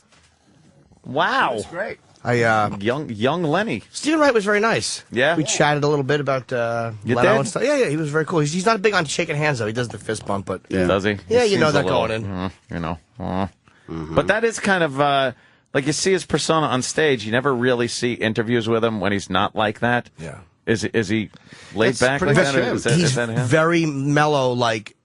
Because he said, I guess he had seen a segment I did on Leno, and he's like, so is Jay's taking care of you? And I'm like, yeah, and I'm talking, and then he's just like, oh, that's cool. Like, he's a very quiet dude, so you... Yeah, that is just him. Yeah, he's like Odd. that. You know when you do a satellite interview and there's that half a beat, that delay? Yeah. That's pretty much it. Yeah, he's a phoner in person. But, he was nice. Yeah, it was really cool. He's funny, too, man. He had, he had one brilliant fucking joke about an EKG or something. God, he still writes stuff and you're like, fuck, he's good, man. Funny shit. Yeah. And he was really cool. When I first started, I was doing a couple of years, and I opened from Manhattan College. And when you open for those big names, you go up, you do when we started, you do your 10 minutes, and You you're do gone. your stuff, you get booed, And you I got leave. and stay out. So I got summoned to the castle. Stephen was in back of the room playing his guitar, and he told me I was funny, and I was messing around and playing the guitar. He just took a couple minutes to talk to me. So I said, Stephen, you did a very kind thing for me when I started out. I told him the whole story. No recollection. No, None I would remember. whatsoever. He probably does that to everybody. Yeah. And then He's probably gay and wanted to have sex with you. Yeah, I wanted to- You weren't putting out. I wanted Young to Adam. put it in your Tony Danza looking bottom. Wanted to get some of that Karate Kid magic. Give me some of the Ralph Macchio. I just met him recently. Ralph Macchio? At the fucking comic event that I went to. One of the Comic-Con things? Chiller Theater. Chiller. He was nice. Was he? Yeah. Well, I have no real reason not to be. Yeah, what's he going to be pissed off about? Oh, I don't know. A little colored kid did my movie. All mad. Oh, it's funny. Give him a poster of the new Karate Kid. Could you sign this? You sign- Rawr. They should have recast me. Did they give him a cameo in that at least? No? Nothing? Nothing? No, huh? Didn't even give him a cameo? I'm sorry, did we wake you? No. What about Johnny? Did you give Sweep the Leg Johnny guy a cameo? Do you have a problem with that? No, Sensei. Sensei. Was the Sensei guy in there? The guy They with just that, wiped the that, whole cast out. that 80s robo hair? He was always the badass in 80s movies. Yeah. Never a likable guy. Didn't we interview Johnny? We had him on, right? I think on the phone. Was it? No, it was in person. Was it, Get him a body bag! Was he actually in here, Johnny? Just awful. They're all wearing their fucking skeleton Halloween costumes. Beating up this queer from Reseda. It stunk. Yeah, his fucking dumb mother moved. Why did his mother move there? Her job transferred or whatever? No, the car stalled there, and she figured, I'll just live here. She was Alice, fucking Linda Lavin. She really was a Linda Lavin-ish kind of. And you know what I like? The son, Mom, I befriended a 60-year-old Asian man. Yeah. Maybe you want to meet the guy and say, don't hang out there. What are his intentions? Yes. Don't eat anything he bakes for you. We do a thing, it's called paint his balls with my face. Yeah. Show me a cup the nuts. Yeah. Lick the taint. Get it? He's gay. Yeah, show me felch to come. One more. Felch. Keep going more. keep going. One more. Keep going, please. You're all over the place. What do you bi-coastal now? Yeah, back and forth. Do you got a place out there? Yeah, we got a house in Santa Monica. Santa Monica, look at you. You would have been laughing at me. Well, I'm on the roof the other day. I finished an interview. You weren't trying Yes. What I had were you doing? I need a cap on my chimney. And I don't have time. Call the guy. I'm going to call the guy, but in the meantime, it's raining, so I have this big tarp and this come along and this rope, and I'm on a ladder, and I'm trying to just put a tarp over my chimney and secure it till the guy can come. Disaster waiting to happen. Yeah, with there's you. so many things working against me. No, my mechanical ability, gravity, better judgment. The way you walk. The way I walk. I mean, there's just too many friggin' things working against me. Why? Do you mean your Laurel and Hardy gait doesn't do well on a roof? Oh, what a dick is that funny? My Laurel and Hardy gait. If I didn't have a short leg, I'd kick you right in the You have a ass. short leg? What? You have a short leg? My hip is hip is deformed. Like years ago. I didn't know that. When he was a kid.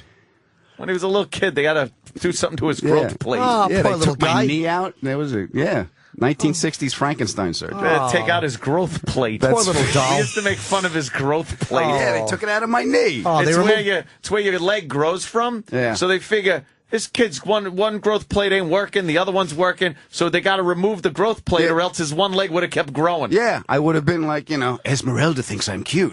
Yes. So they took it out. Poor boy has an overactive pituitary gland. His pituitary gland is overactive. It's got nothing to do with the pituitary It was his gland. growth plate. It's a growth plate under the knee. I never animal. heard of that. I never heard of that. I never did either until they grows took from. it out. Yeah. And the funniest thing is, so I'm out. I get out of the whole thing, and then we start hanging out at the end of high school, and these idiots find out about it. Relentless for 2 years. Yeah, we wouldn't stop. Of course. Yeah. You hungry? Here, let me serve it to you on your growth plate. Shut the fuck up. It wouldn't stop. Just everybody had their cross to bear. Yeah. Oh, we were ruthless on each other Poor Bison. We hung out with a guy named, Bison. because of the head. And his head. You ever see a bison's head? Yes. Like from the eyes to that little tuft of hair they have on the top of their head is just a giant forehead on a buffalo. He had that. Yeah. He had a giant flat forehead, and it just opened him up to be sitting on the couch watching television, and then Adam would just go, "Tag!"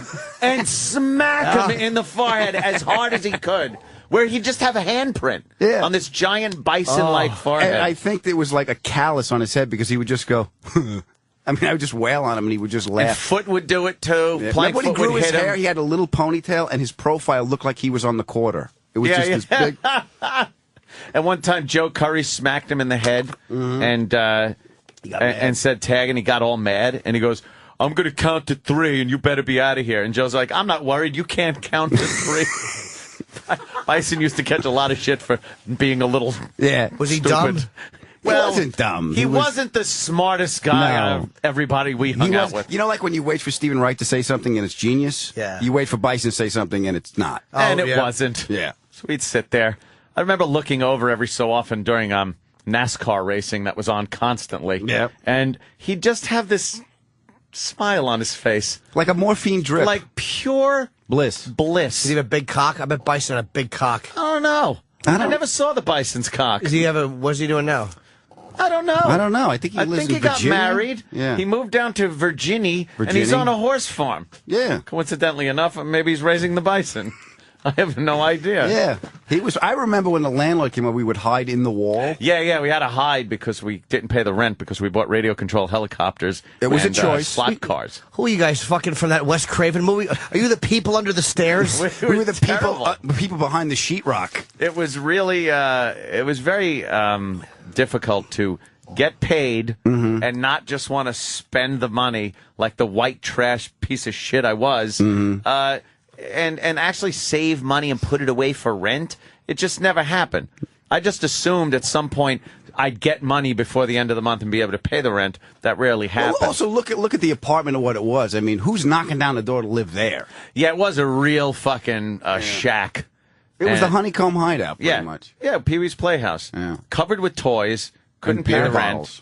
And anybody could just walk in, grab beer. And him, like, you know, you leave something. I left my Nell Spot 007, my gun, at the house for paintball gun. Yeah. I come back a week later. I forget where I was. I come back a week later. He's taken it apart and made a grenade launcher out of it. I go, where's my gun? He goes, well, here's part of it. Here's the other part. Look what I can do. Yeah, you could never leave shit over my house. I would absolutely take it apart and try to make something He's like else Jeffrey out of it. Dahmer. You leave your cousin over there. He tries to make a sex zombie. I drilled a hole in his head. I wanted them alive, but I didn't want them to leave.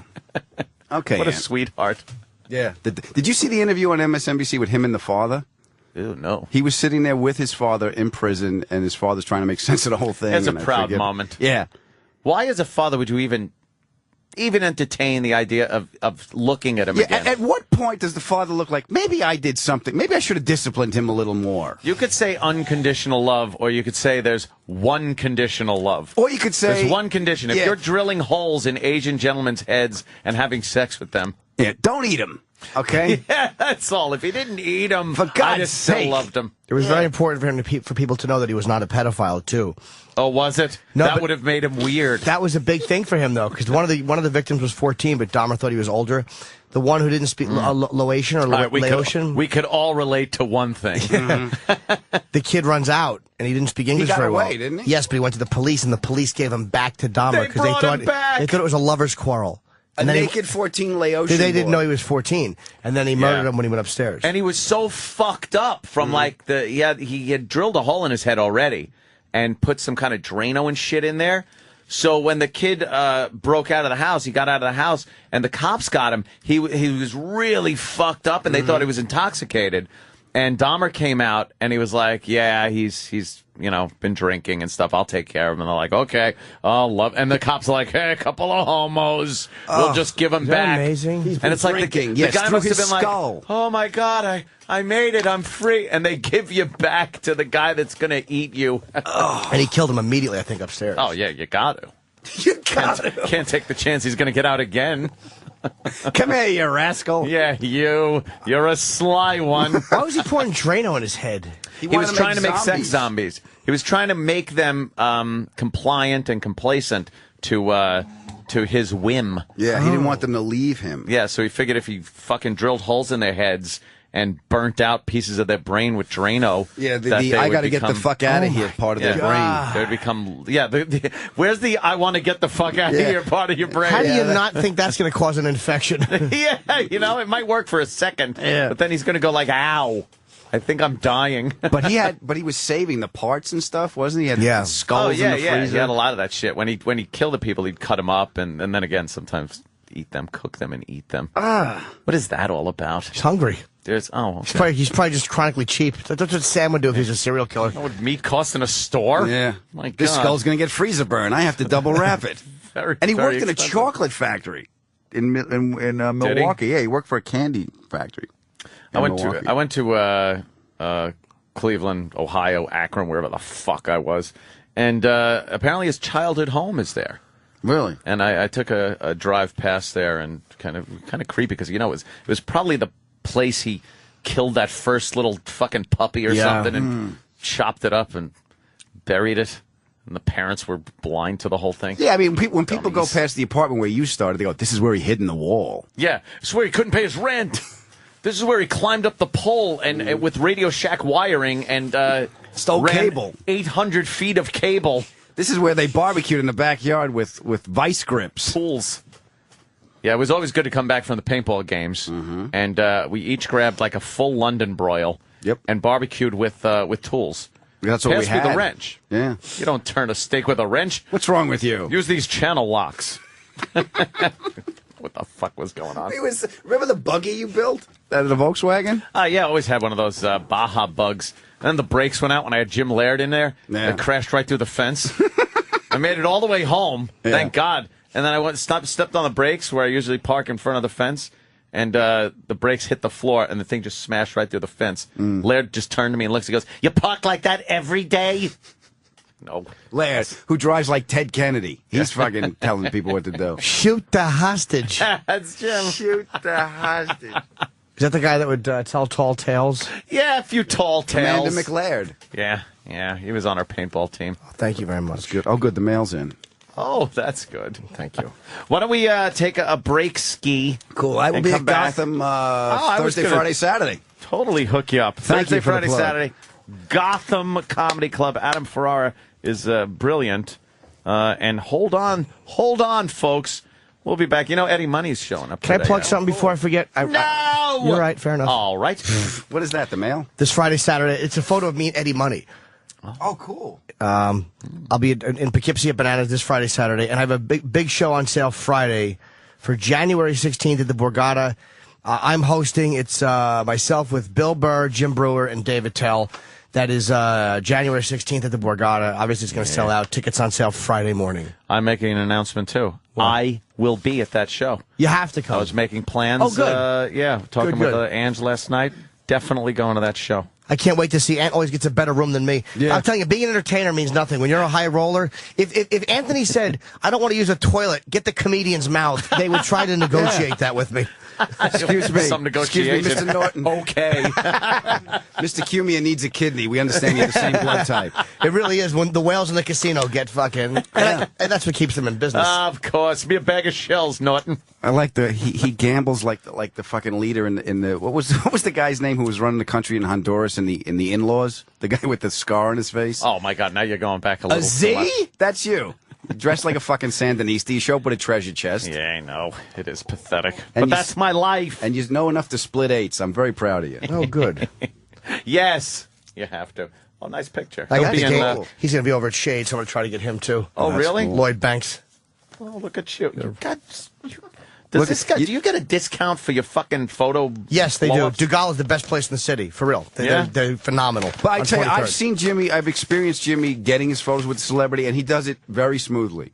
Oh, yeah, like yeah. the Stephen Wright photo. He's like, I goes, I'll just go over. We just walked Sign, over. please. Yes. Hi, I've been a fan for a long time. May I have a photo or two with you? I made a doll of you and hung it in my bedroom. Yeah. Got an Yeah, you just altar. ask. I mean, but comedians are easy for me because I knew he would know. Yes. Most comedians will know Yeah. other comedians. So it's not. Comedians are almost a different game. Yeah. Because you know that you have that together. Not Bob De Niro though.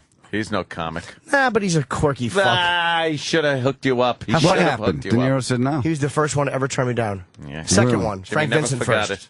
Frank Vincent? He had a Kiss concert.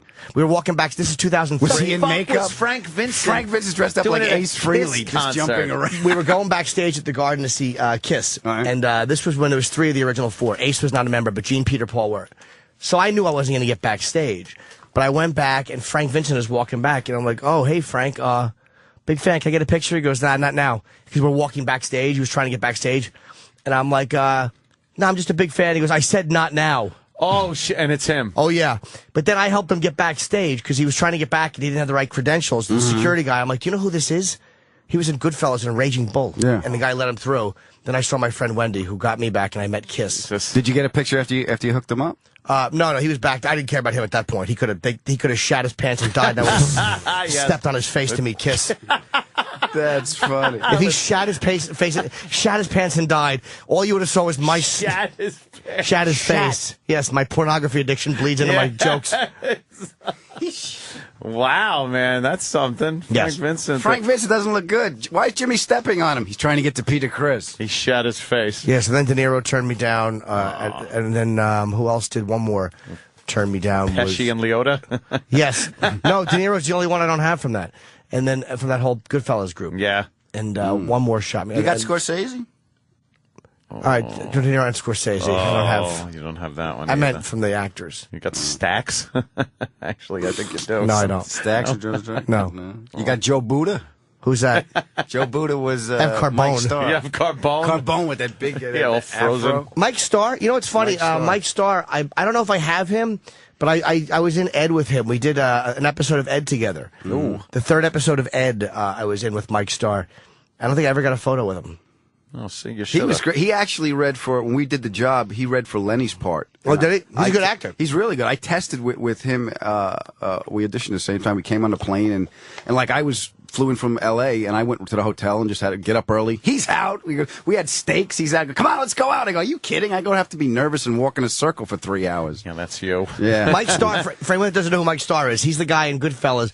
When they go, security, goes, security, you're looking at it. I'm the commandant. He's the guy, dude, he has got a line with every fucking celebrity in Hollywood. He's got like lines with Nicholson. He's done scenes with everybody. Yeah. He's a nice guy, too. Yeah. He's like a guy who you know, kind of like J.T. Walsh. Like, you know who he is. You're like, oh, that guy. Like, he's probably recognizable everywhere he goes. Everywhere we went, we're walking around the city. Everyone's doorman away. Everyone knows him. He was also in Rob Bartlett when Rob Bartlett did Did you see Bartlett when he was on Broadway? The Odd Couple? The Odd Couple with Nathan Lane and Broderick. And Mike Starr was in that. And I believe Bartlett got something else. I'm allowed to announce it or not, so I won't. But okay. Look at you. A very major acting thing for Bartlett. Really? Yes. I'm calling. What's that? Commercial. E-Rock said yes. What's the play he's in? How to Succeed in Business, starting in February. How to Succeed in Business, starting in February with Radcliffe from Harry Potter. Is that his name? Oh, really? Daniel Radcliffe. Radcliffe and who else? John Larroquette. And John Larroquette. Daniel Radcliffe naked in this, like he is in Equus? Do we get to see his giant cock? Cockwis. That for fucking 2 months would not come off of our computer monitors here because everybody was obsessed with just popping that fucking picture up like Travis is right now. Don't do it now. Look at Harry Potter's unclipped dick. Is that really him? Of course it is. It's luscious. He's got a fat one, though. You got to be honest. It's the new book, The Pony and the Anteater. Yes. Come on. Oh, my God. Get that out of here. What's the matter? It looks like a billboard on Santa Monica Boulevard. You know how I like horses. Oh, how about that? Look at that ass. Look at Harry Potter's little ass. It's got a little scar on it. I don't like the fact that his two dimples, his ass cheeks are dimpled. He has dimpled ass cheeks. It's called muscle tone, Jim. Oh. I think it's a deformity. It's just from the gym. Yes. I think it's called Hogwarts. Look at that fucking thing. That's wonderful. Ooh. You want a break? I'll tinkle. Yeah, we'll take a break. Everyone will tinkle. We'll touch each other's cocks, and we'll be right back. Get it Hey, off. this is Frank Vincent, and you're listening to my pal, Little Jimmy Norton. How big he's getting. I love that. That's my pal. Yeah, my pal. Who's this, you? No. Yes, I was in Soundgarden. Soundgarden. Oh. That's God, am I me. dumb? I thought it was Adam Ferrara. That's me. My buddy Chris Cornell. Yeah, I'm the Spoon Man. That's me on the spoons. Listen, Jimmy. Ting, ting, ting. Oh, you're excellent. Ting, ting, ting. Very ting, good. Ting, ting. I actually have a plug. Oh, my God. What are you a lot of them, actually. Yeah, they're not. They're individual follicles placed artistically in the direction the hair grows. From the harvest area. Me and my brother Joe, who is known to everybody as Brother Joe. Brother Joe. Going to be at Bar 9 on Friday with Joe Curry. I think there's also like a full band, drummer and everything. And we're going to do the old, that old gag. Lawnmowers from Hell. Yeah, where we just get up there and fuck around and play old songs and new bullshit. And laugh. And I hear Adam Ferrara stopping down. I'm coming down. Between I'm coming down between some of your shows. sets, in between some of your shows. I'll be at Gotham, but I'm running down between shows to see my pals. It's good. It's Bar 9 on 9th. On 9th here in Manhattan. So we're going to do that. Big party. Big party down there. I ain't dressed for a party. Don't say nothing about you. It don't say nothing about you. Remember that? Midnight Cowboy? I just recently saw that again. Because I don't think I'd seen it since I was a kid and didn't understand it. Yeah.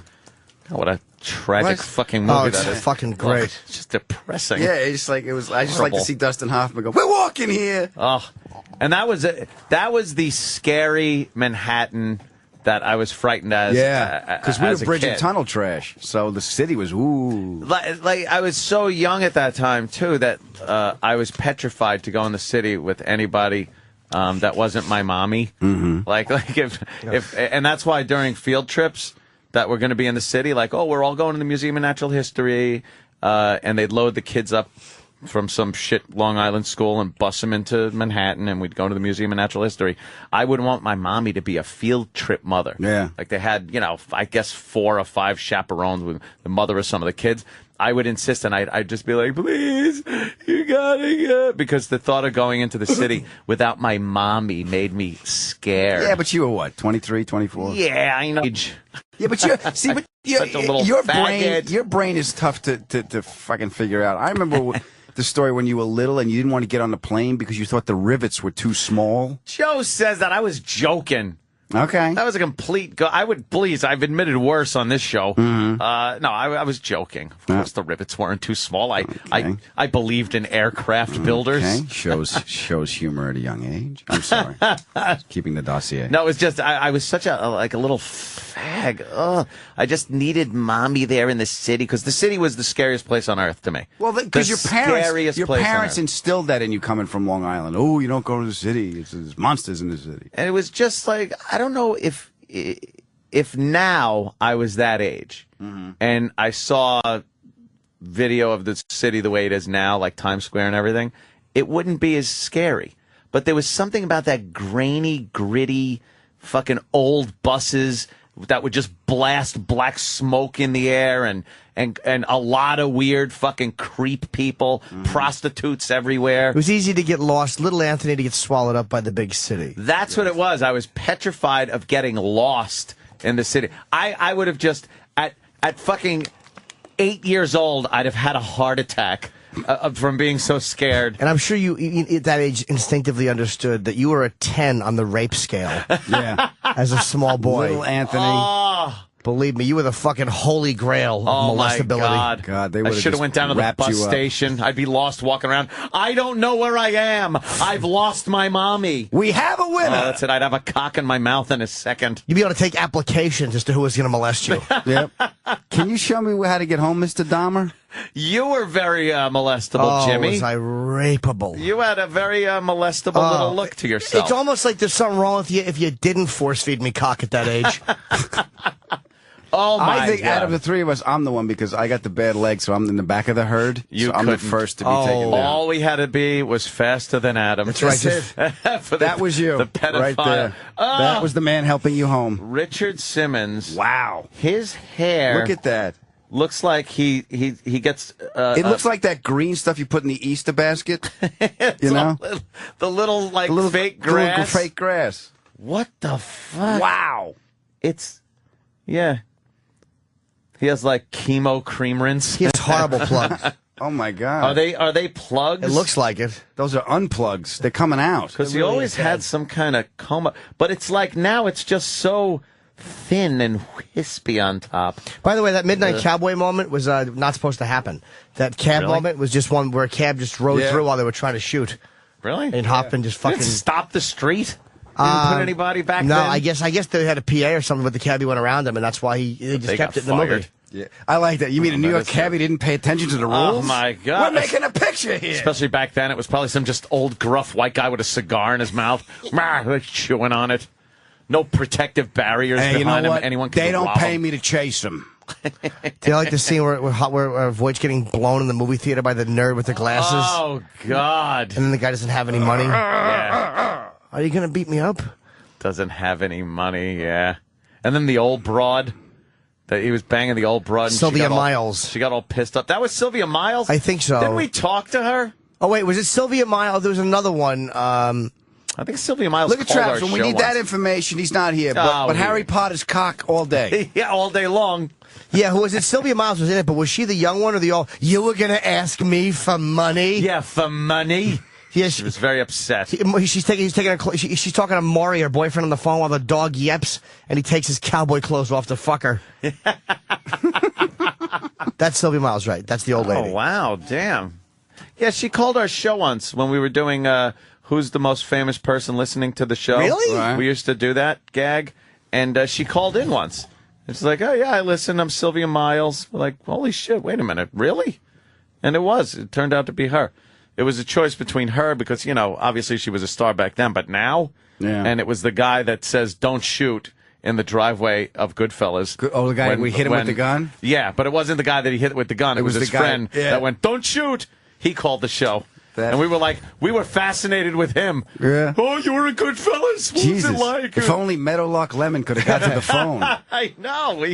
We were thrilled. I sat next to Meadow Soprano at a sushi place. Did you? I was eating sushi in L.A. and she came in and sat down next to me. And Jonathan, my manager, kind of made me look over. So I'm like, I didn't know who it was her. I'm looking at the cute? guy. Oh, she smelled great too.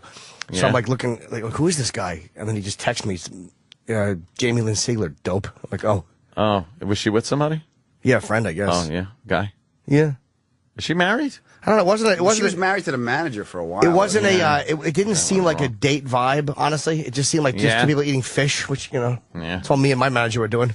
We had her on the That's how it show starts. at NEW, and she cried. That's why I didn't mention where I was from. Yeah, she started crying. Why'd she cry? Somebody may have called up and brought up eating disorders and things, and this was during the time when, she was a kid at the time, and people were talking about how between one of the seasons and the next season she'd kind of put on some weight, and of course our very, very sympathetic audience, instead of putting it in a way that She's was nice. wounded. Let's get her. It's like, hey, you got fat or something, and she started talking about eating and an eating disorder or something, and then you just saw her eyes starting to well up and her voice got shaky, and we were just like, oh, I was like, nah, bleh, crying girl. Did she like you guys though? Yeah, she seemed to, but crying chicks. You don't know what to do. Fight the heart on. Unless I fucking hate them, and there's only been a couple in my life, and by couple I literally mean probably two. That I think I know hate. both of them. To the point where if they were crying because they were crushed by a truck, it wouldn't faze me in the least. But other girls, when they start crying, it's like that is the kryptonite. Yeah, it's Bugs Bunny. In an That's argument, my soft spot. Yeah, in an argument, in some kind of a thing where they're talking about problems or baggage or whatever the fuck it is, and they start crying.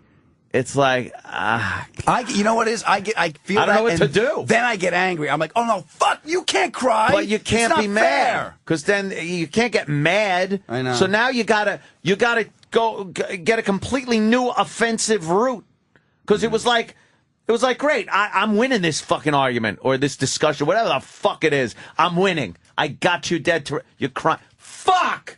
Now what?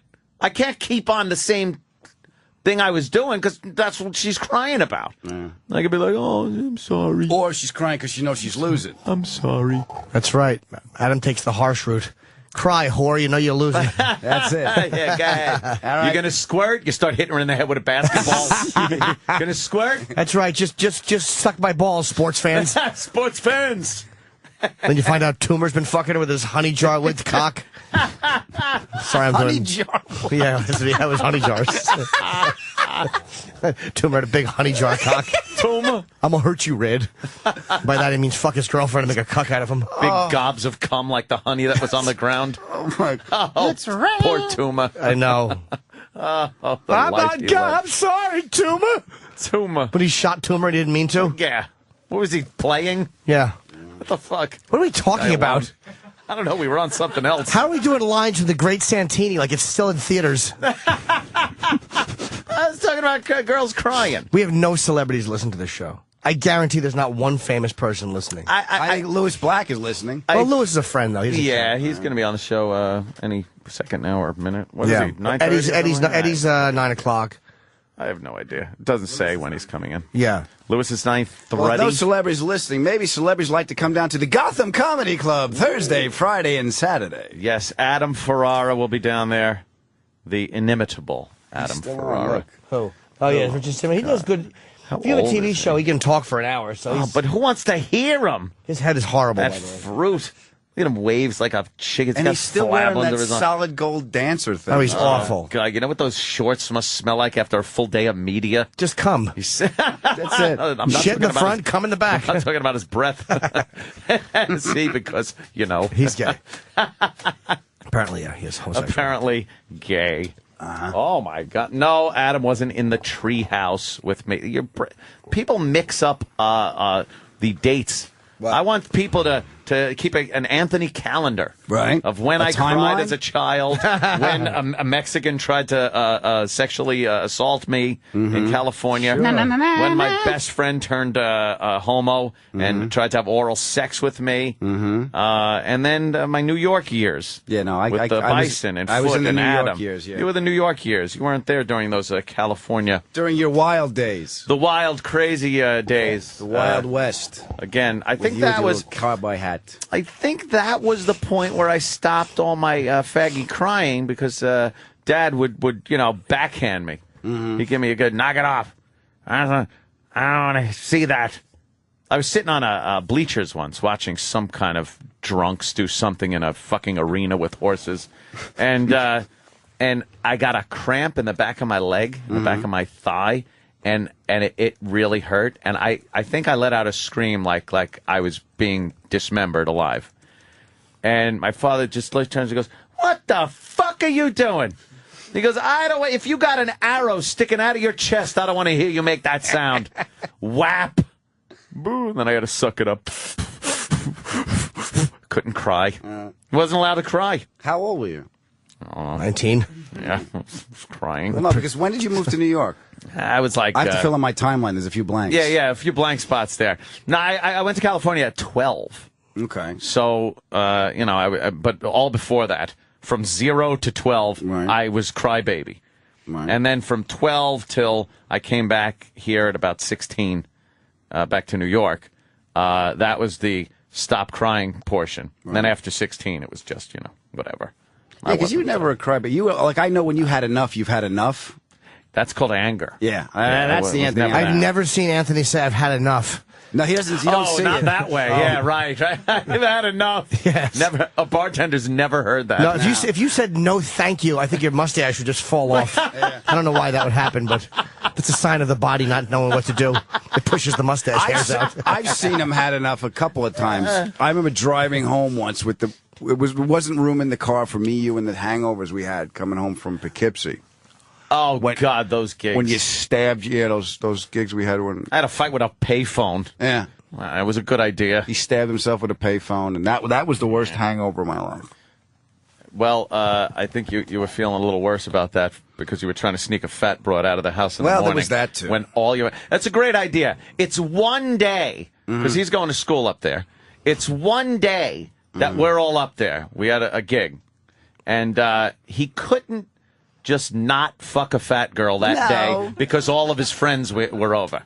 And we're laying all over the place. It was a minefield of friends that you had to walk this pig through. Jimmy, looked like Jonestown after the Kool-Aid. Yeah, we were all laying all over the place, and it was everybody. It was the whole band. It was and we were sleeping. He's trying to tiptoe a hippopotamus out in between all of his buddies. He almost makes it to the door, and I think my brother just went, "Hey, Adam," like laughing, and then we all just look up, and she's like, and then the girl wanted to meet everyone, so she's like, "Hi," and you're just like, "Oh, get out!" All right, get out. No, turn sideways to get through the door. That was so embarrassing, and of course we left him alone and never acknowledged it again. Yeah, see, I would have thought you would have teased him. Oh, no, why would we? He's such a good friend. Women would never tease each other about that. Like, remember that fat guy you fucked? Probably they wouldn't fuck a fat guy, but yes, well, that's why women are not fun to hang out with. No. It was funny as shit to watch him trying to lead this fat girl out of the house without all of his friends who are going to mock him for what is now 20 years later and still give you shit about it. How'd you get her in? Like, past everybody? We were pretty drunk at the time. No, there was a lot of other people in the apartment. Yeah. She could have just been grazing. I forget how it happened. Or something. I'll be honest with you. I woke up in the morning. I forgot. I just went, oh, this isn't good. So I had to make a decision. If the window was big enough, you'd have thrown her out of that. We're on the second floor. I was like, there's so many things working against me. Why didn't you just leave until I'll be right back and then leave old fucking pig in there by herself? Was it your house? She'd have come down. Probably in one of his shirts, all stretched out. Hi, you guys want breakfast? Like a dickie. like fat chicks don't know. They have no clue that you're not to talk to the friends of the guy that fucked you because they're just going to make fun of you. Yeah. And we don't want to... Well, here's what I'm saying. Why would she want to talk? Do you know the shape you guys looked? You were laying on the floor, Some people had fluids coming out of them. These you want to stop and say hello? I would be like, get out of here. Because she wanted to relate to you. Yeah. See, that's what some of these girls do. They want to relate to the guy, so they think, oh, look, I get a great opportunity to meet his friends. Think it's going to be a relationship. Hello, Mr. Bison. It's like, oh, yeah. She smacks him on the head to tag. No, she doesn't. She fucking looks for the watering hole with him. I've been called that too. She wanted to feel like she had an experience. Like, oh, I'll meet his friends. It's nice. No. She didn't want to just be Friday night pig Be fuck. a throwdown. Yeah, she didn't just want to be a fatty throwdown. She wanted to, if she meets the friends, she's a little more than a girl you just took up there. But she really wasn't. She was just a Friday night pig fuck. She was just a wreck. Ooh, Eddie Money is on his way up. Okay. Oh, my God. We usually don't do this, but we should take another break. Yes. And gear up. My God, because, like I said yesterday, holy shit. We had Pat Cooper on yesterday. Wow. Who, there's no shutting him up. No, you just go. No shutting him up. Yeah. And from what I remember, the last time Eddie Money was in, Eddie can talk. Wow. I don't remember that. I honestly don't.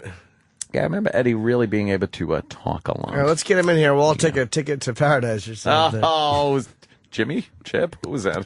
Yeah. Sounded like Jimmy. That was Jip Chimerson. I got to piss anyway. What's the matter? You're shaking. Whoa. Dush like chill. Okay, coming back with Eddie Money. This is the Opie and Anthony Show.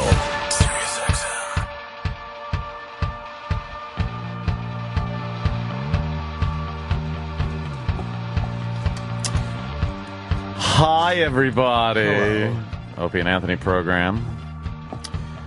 No, I told you it was a short break. People are like, live read? Crap. Don't tell me what I'm doing. There's a new AOL. Of course. Yes, and I guess Eddie Money is making his way. Where is he? Well, he was signing in, but he'll be here. I hear tell he's not up for singing. I think his voice. Does he have a little gravelly voice? I don't know. Which is fine by me. I just. He didn't sing last time, did he? No, he sang with D-Boy. Oh, that's right. We brought Derek in and humiliated him. With D-Boy, yeah. It was wonderful. Wonderful. Want to hear it again? Here we go. No. Give him a water. Here he comes. He's coming. He's a tall guy, isn't he? Yeah. Or is that intern short? That's Tom. There he goes. Oh, yeah. Well, look at him. Eddie Money still looks like a rocker. Well, he is. There he is. Look at him. We all just stared at him. Take your time, Eddie. Yeah, Jesus. Why'd you walk in here? Christ, we're doing a radio show.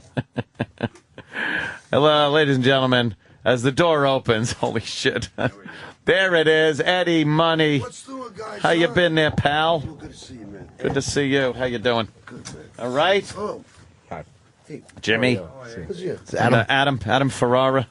Another one of Long Island's own. What's going on? Opie had to take off. Right. He had to run. He had to run. He had things, as they say. You do that thing? The Brooklyn thing? He is. You got the other thing. No, the other thing. You got the other thing? Yeah, I got that thing. Gribbs is 75. He's going to die in jail. I ain't going out that way. It's always the thing.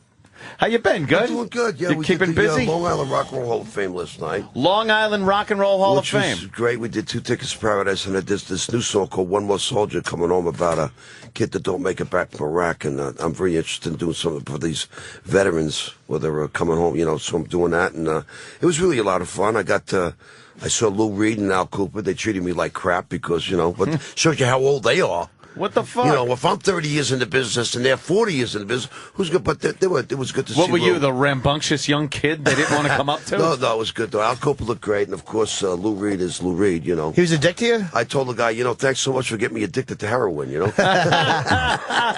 Well, Ron Bennington was talking about Lou Reed. He said he saw him recently, and he said what he was wearing... I'm waiting for my man. He said he was wearing something that looked like rubber bath mats that had been stitched together and thrown over his body, like some kind of rubber coat. Well, he had more lines in his face with Raymond McNally nap, but he was looking really? up. Yeah. But he's still skinny. If you're old and you're a rock star, you're still skinny, you're doing good, Do you like his songs, Lou Reed? I love Lou Reed. Yeah. I'm not a fan. Good to see you, buddy. Good to see you, too, man. Yeah, Jimmy you Norton. In college. Oh, he's not wrong.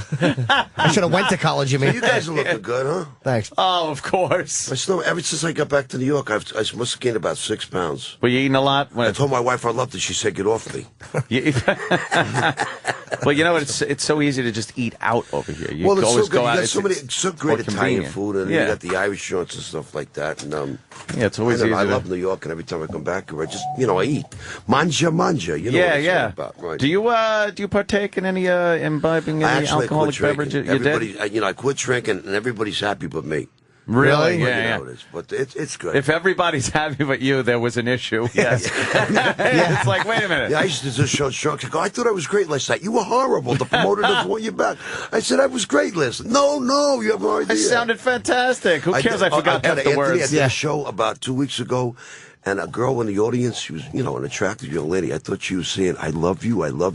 I got close. She said, your fly's open. Wow. Maybe she was saying I love you first, though. How you packing over there? Your You're fly's open. It doesn't even look like I love you. Now, when you would, I don't know how guys perform drunk. I never performed drunk. Read my book. First 4 chapters. Yeah? It's only 4 chapters long. Live from Betty Ford. It's the Eddie Money Show. Come on. Would you ever bail early on the show? Like just do a short set, not realize you did a short It set? depends if I get paid up front. If we got paid before the show, they were in trouble. What I noticed whenever and of course, Eddie, never at your capacity, and I would never want to imply that I was, but when I was in bands out on Long Island. Sure. I knew a couple of bands you were in, and my sister remembers you Rock guys. Gut and Yeah, few of right. those. Yeah, played at the Roxy. I met the guy over from the there. Good Rats yesterday. Gave him some crap. Peppy? Yeah, but no, the other guy. He looks like my grandfather, for Christ's sake. Yeah, the old rats instead of the good rats. Oh shit! The old Long Island band And the rich kids, all circuits. those. And Eppie was there. Yeah. The guy that used to charge you for a pitcher of Coke, at my father's place. Oh Eppie yeah. Efferman. Yeah, he was. But he was there. Yeah, There's a lot of Thrifty great to say the people that I least. met last night. Frank Actually, we had a Cariola pretty was good another time, one. Frank Cariola ran a lot of the clubs on There was Long a lot Island. of dead people getting awards, and I would hang out for that. So you weren't posthumous. That's good at but least. It was a good thing, and there's a lot of great musicians. Who presented you? I don't know who. I can't remember who presented me, but I can't remember. It was he last wasn't night. famous, but he was very perky. What the hell is going on? Hey, let's bring him on here. Well, The man did with you no quit control. drinking this morning? I'm looking for some clean urine. My blood type is B. Can you help me out here? Or what? I'm wondering who else is in Long Island. Richie rock and roll? Canada? Everybody's in there. Pat Kiss is in Benatar? there. Neil Diamond, Barbara Streisand. I mean, there's a lot of people Yeah. from Long Island. Remember, Brooklyn and Queens is also considered Long Oh, Island. all right. okay. Are they doing that bullshit? everybody put my I thought it name. was Nassau, Suffolk. Right, Parts of the Hamptons. Are you in the Rock and Roll Hall of Fame? No, I'm not. What do you think? By the time I get in the Rock and Roll Hall of Fame, I'm going to be in an urn of my wife's fireplace. Is that kidding me? What do you think of the hall? Does it annoy you the way they kind of do business and they're putting in rappers now? And No, I don't really. I can't bet rapping because my kids want me to get in the Rock and Roll Hall of Fame so they can tell their friends. right, Yeah, but at least what you were doing was rock and roll. Yeah, that's what I'm saying. Like It's- a lot of times now, they'll put people in that were doing like Madonna's pop. She's great, but she's pop. She's It's not rock and roll. No, And hip hop, You're right about that. it doesn't qualify as rock and roll. It's Let a me write that down. popularity. You're right, huh? I Yeah, should send right. that complaint Jot letter. that down. Say, what the fuck? You see what Can I you was say that doing? on the air or Oh, what? it's Oh, yeah. soundbite. We can Oh, say sure. whatever we want. Whatever we want. Yeah. You can actually say that. We trade the fact Well, I that no would one's say that, but my listening wife might be for the fact listening. that we can curse. It's great. It's fantastic. Yeah. So I'm doing a show at BB King's. You know that. Oh, When? BB King's And when? That's this Thursday night. Thursday night, BB And, King's here in I got the city. I got the largest guest list in the world. I got to get to a doctor to get this hand away from my head because my relatives, everybody's driving me crazy on this guest list. Oh, is that You know what it is? Backstage pass is a pain in the ass. Isn't that the truth? Why? You know what? Everybody wants to get Just- in. It's crazy. And they want to talk to you before the buy a gig. ticket. My brother came down to show up Mohegan Sun, and he's a retired captain in the police department. Mm-hmm. So he comes down with all his buddies from the CIA and stuff like that. Next thing I know, they're taking up 4 tables. And And that's then my other brother-in-law, who used to be a garbage man, I shouldn't say that, worked for the Department of Sanitation. I don't want to piss anybody off. He was in carding. He was drunk, and he fell asleep with all the cold cuts in his pocket at the bar, and they couldn't wake him. But I think he peed in. was So, but pilfering needless to cold say, cuts. I didn't play Mohegan Sun for 3 years because of my family. You can't pick your relatives. I Now, got to Eddie, tell you. is your family loud like mine? Like, hey, excuse me, do you know Oh, who are I you am? kidding? Yeah, I'm his cousin. cousin. You Yeah. got to be kidding me. Backstage pass. Let me tell you about the backstage pass. Don't you hate when family comes backstage? It fucking drives me nuts. You're walking out there with Billy Joel and your father's walking out with 100 million cold cuts. From the dressing room. Shows a lot of class, you know? And you probably just want to, you know, kind of get your mind into the right place and everything. You want to have some inane conversation with some relative. Sure. I haven't seen you in so long. How is the business going? How's Uncle Frank? Well, He's still dead? Considering Good. I'm ready to go out here and do the business, why don't you shut the fuck up? Yeah. Relatives. I just politely thank them. I put them in a different dressing room, and then I slink out, let them talk to each Put other. them in the green room, and you stay in the yellow room. Yeah, you stay in any room but the green room. I don't hang out with fucking fans in the men's room. They call it the scream room with all the kids in there, too. Kids? So I almost had to put my dog to sleep. I was really bummed out. Yeah, but Why? that's- My wife's got a very, she runs like a Nazi household, and he jumped on the couch. Nice. Oh, he jumped on the couch. Look out. He wasn't sick. He was disobedient. Yes. What kind of dog is it? Actually, I got a dog that he's half pit bull and he's half mastiff. That's a big I had a dog. fight with my wife and I was staying at the Motel 6. I can't really bitch because they do leave the light on for me. that's I met nice, these yes. people that were very low rent, and they had a big, huge Mastiff dog that was dragging this little kid all over the parking lot. I said, I love that dog, and I bought one of the puppies. Yeah, And of well, course, my wife's got a Great Dane, and we got two Basset Hounds. how about you get a small dog? I don't know. I'm not. What do you into need these small dogs, giant friggin'? Put them in the microwave. Come on, who cares? He doesn't need a lap. He's not I'm Paris not into Hilton. small dogs. Yeah, you know? well, I don't know. Do you miss Did they wreck drinking? you? Do I miss drinking? Yeah. Is the Pope a Nazi? What are you kidding me? We were talking about drinking earlier, Yeah, and, right, and yeah. it's It's a lot of just fun. it's one of those things that's just kind of fun, and even though like I'll go and grab a beer just because there's another one in there. You know, the only introduction I really wanted to hear, everybody introduced me every night. I always wanted to hear the introduction I wanted to hear to this day is, ladies and gentlemen, please welcome the man with no control, Mr. Eddie Money. He's back, and boy, is he high. Of course, that'll never happen. And I got my management company coming down tomorrow, and they don't want any jokes on stage. Well, I'm so sick of singing Baby All on the Two Ticks. I like getting up there and laugh a little bit. I'll get up there and say, I'm sorry I drank that quart of vodka. I'll try to give you a good show. I mean, it's fun, They don't want any jokes? Now they're trying to take all the comedy out of my act, Don't let management dictate what you do. They don't know. That's why they fucking manage. I'm not Bruce Springsteen. My wife's prettier. Come on, huh? Do you know Bruce? Told my wife I never touched her. Come on. He just stood up with his hands over his head and hummed hovering. Stop it.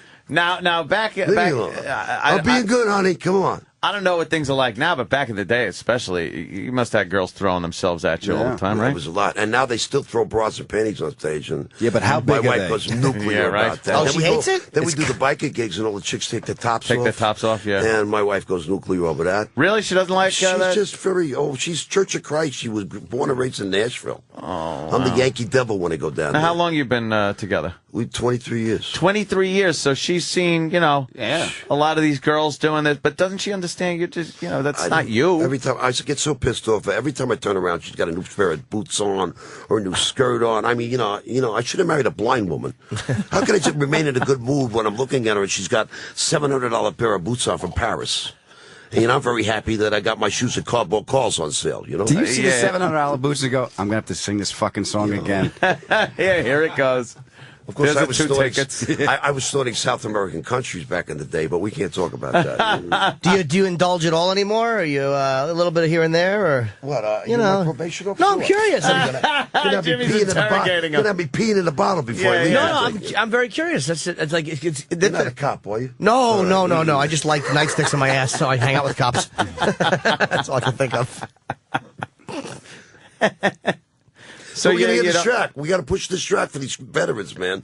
I tell you, I do these shows every night, and I run into all these men and women, and sometimes kids that got their kids over there in Iraq and Afghanistan, and signing shirts for the Airborne 101 and stuff like that. And every once in a while, you run into like a parent that actually lost a kid over there. Yeah, that's and it brings back the days of Vietnam when you lost friends and stuff like that. So we come up with the song "One More Soldier Coming Home," and it's just an incredible song. And when it comes out, I'm gonna donate all the proceeds to the widow and the widowers. Is it widowies or widowers? Widower. Yeah, the Widow E is not. You're an English major, right? I am, yes. You were an English major. Yes, I always. I read your comic book. I won boy most likely to punctuate correctly in high school. But yeah, so we're going to donate all the money to the widows and the widowers of the Iraq and Afghani conflict. That's very nice of you. Very noble. Have you gotten over there to do gigs? Have you performed over there? No, I haven't. I went once at the end of 03 to 04. I don't want them to ask me either. You know, I'd rather just stay here and send money. I don't want to go over there. No, why? What's over there? I saw Hurt Locker. I don't want to see it again. Yeah, you don't want to see it live. Right, yeah. Just send money. Yeah, you're on Good. stage, you see somebody pressing a cell phone. Yeah, exactly. So Dive the off the show's stage. okay. You guys are really having a good time. And Yeah, it's fun. Everybody loves you. Just hang out. What, Opie knew I was coming? What, did he owe me $10? I can't forget. He said something like, is Eddie money today? And I was like, yeah. Yeah. And he put his coat on and fucking left. It's like, my sister said to me, are you going to take a bath? I said, why? Is it Saturday? That's old school. I washed my Jesus. hair Tuesday. What's the shirt you're holding on? I brought the shirt because my Look at this. brother-in-law, I gave it to my brother-in-law. He's always asking for things.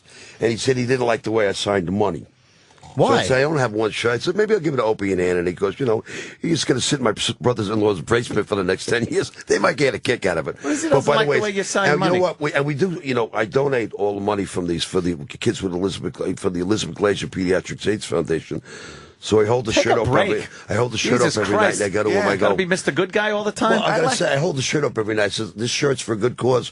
Elizabeth Glaser's Pediatrics, but it says on the label, do not wash in hot or cold water. Because people say to me, I bought that shirt, it shrunk. It don't even fit my kid anymore. So what do you wash it in? I wash it in Tide. Are you guys sponsoring Tide? It's here. I'm here. I don't think we have a What soap are you pushing sponsorship. today?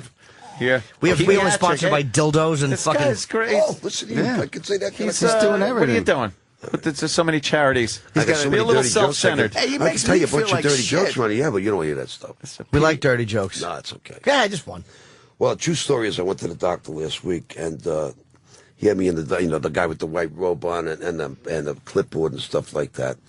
And I'm doing tests all day. He's got me in a treadmill. He's slipping out my sleep deprivation, my vitamin intake. Yeah, test all day. He says, 4:30, I want you to disrobe.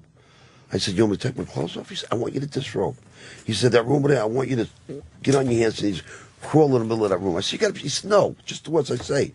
He said, okay, crawl over 4 steps to the right. So I do. He says, you can get dressed now. So I'm getting dressed. I'm already dressed. The guy comes in with the clipboard and the pen. He says, I'm really proud of you. You had a really great test. Your sleep deprivation take, your vitamin take, your blood. He said, you're in perfect. I said, what was that? Like, you last humiliating test for me.